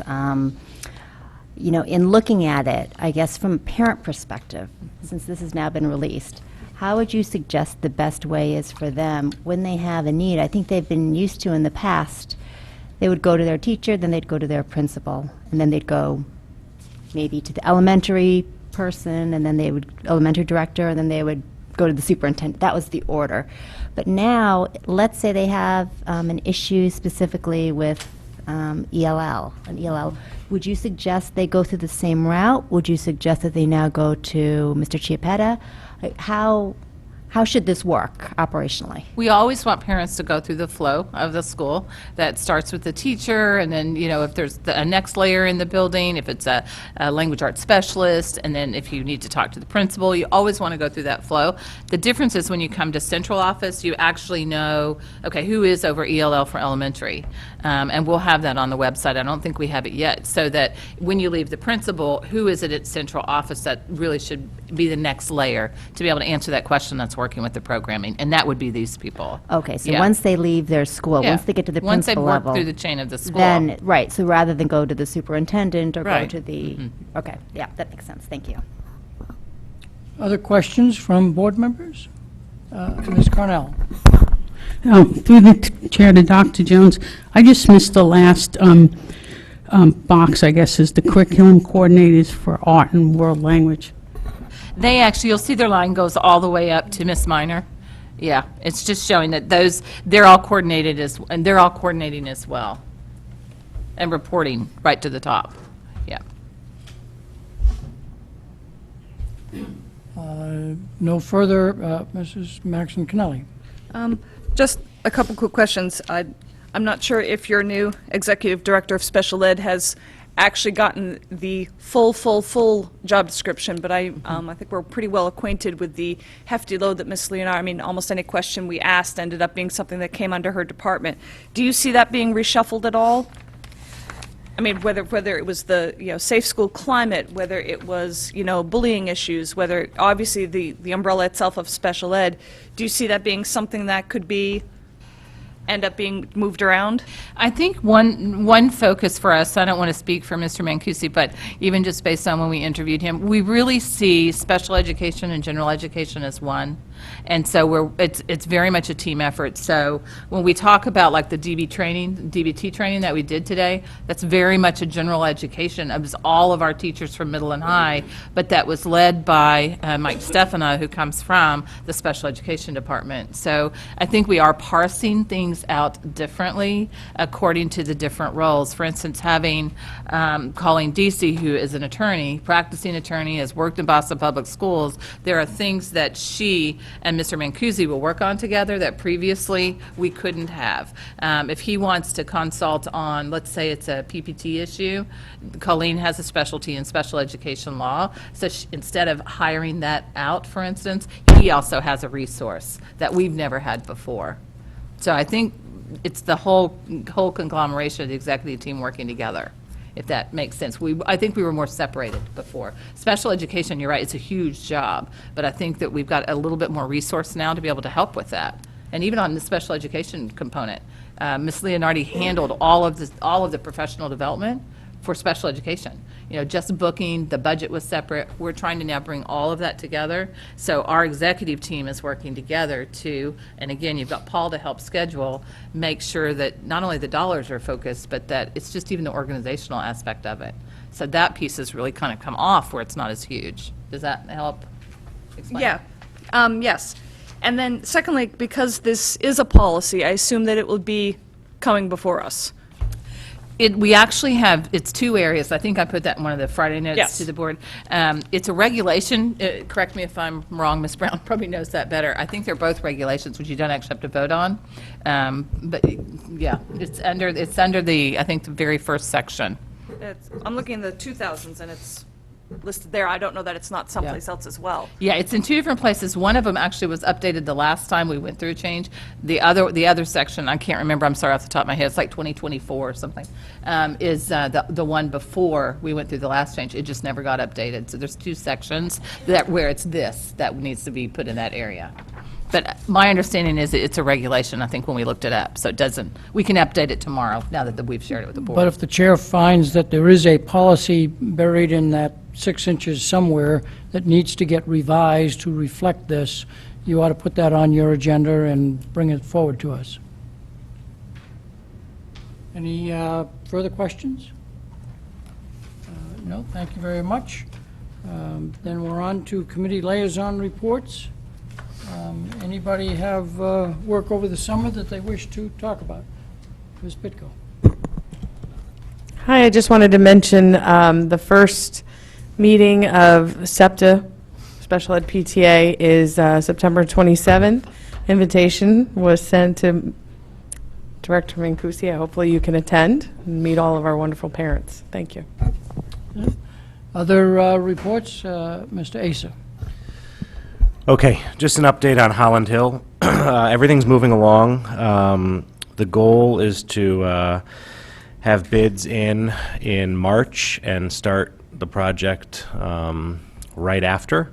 The architects and committee leadership met with the code enforcement people and got feedback and comments from them, have made some adjustments, and the attorney is going to be filing with planning and zoning very soon with the hopes of a hearing in October, and the committee will be coming to the Board of Ed in December again, and basically right now on track for a March 2018 start date as far as actual construction.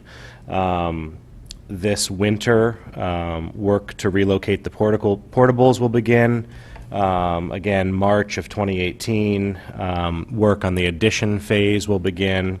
That will go through 2018.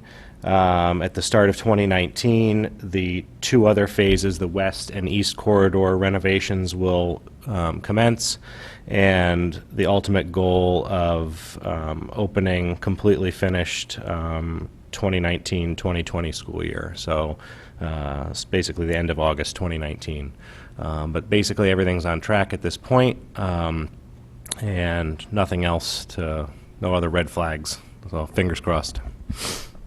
So for board members and parents who see Holland Hill teachers and administrative staff, thank them for managing that school through a couple of years of construction, because that always adds a dimension to teachers' responsibilities. Other liaison reports, Mrs. Gerber? Well, the good news is that Ludlow's windows are about 70% done. So with only obviously 30% done to do for next summer, although it will still probably take the entire summer because they left the more complicated, bigger windows that might require more in terms of masonry and things like that. Those are going to happen next summer, so it will probably still take the entire summer. But everything looks great. The windows look really wonderful, and everything's back in shape for the school to start. And for Osborne Hill, originally it looked like the fence was going to be going in for the connector. Then I wasn't sure if it was happening. Now I believe it is happening. It's still a work in progress, and hopefully it'll be done by Thursday. Yes, that's the goal. Awesome. Okay, so the fence should be done by Thursday, and that's it. Mrs. Maxon Connelly. Just a brief summary of what we're looking at in policy. Our priority always first is to address any changes to state statute, so that summary that Dr. Jones went through, Ms. Deasy will be going through and just double cross-referencing the language changes with what we actually have in policy. So what we had been looking at, we put on a back burner until we get those addressed first, so that we are always in compliance. And then the 3 that we had picked up for the moment, we still have some things on the audit to look at, but that had been generated in conversation with Mr. Coyne and myself. We had been looking at the issue of booster clubs and policies regarding those parent organizations, use of social media by staff, and then political activities in schools. So those are the 3 that are not driven by state statute, so we get to them as, devote the time to them once those other things are addressed, but those will be the things that are coming up in the ensuing months. Unless somebody has something else they want to bring to our attention. Anybody else with a liaison or committee report? Any questions for any of the reports that have been provided?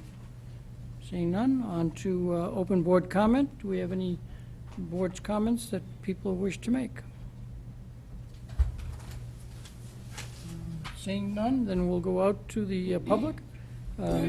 Now that you've heard our discussion, is there any item that somebody wants to come forward to chat with the board about, well, to present to the board? If so, please step forward, state your name and address. None? So we're at the point for adjournment. The recommended motion is that this regular meeting of the Board of Education adjourn. Mr. Acer, seconded by Mrs. Gerber. All in favor, please raise your hand. It is unanimous. Thank you very much. 9-0.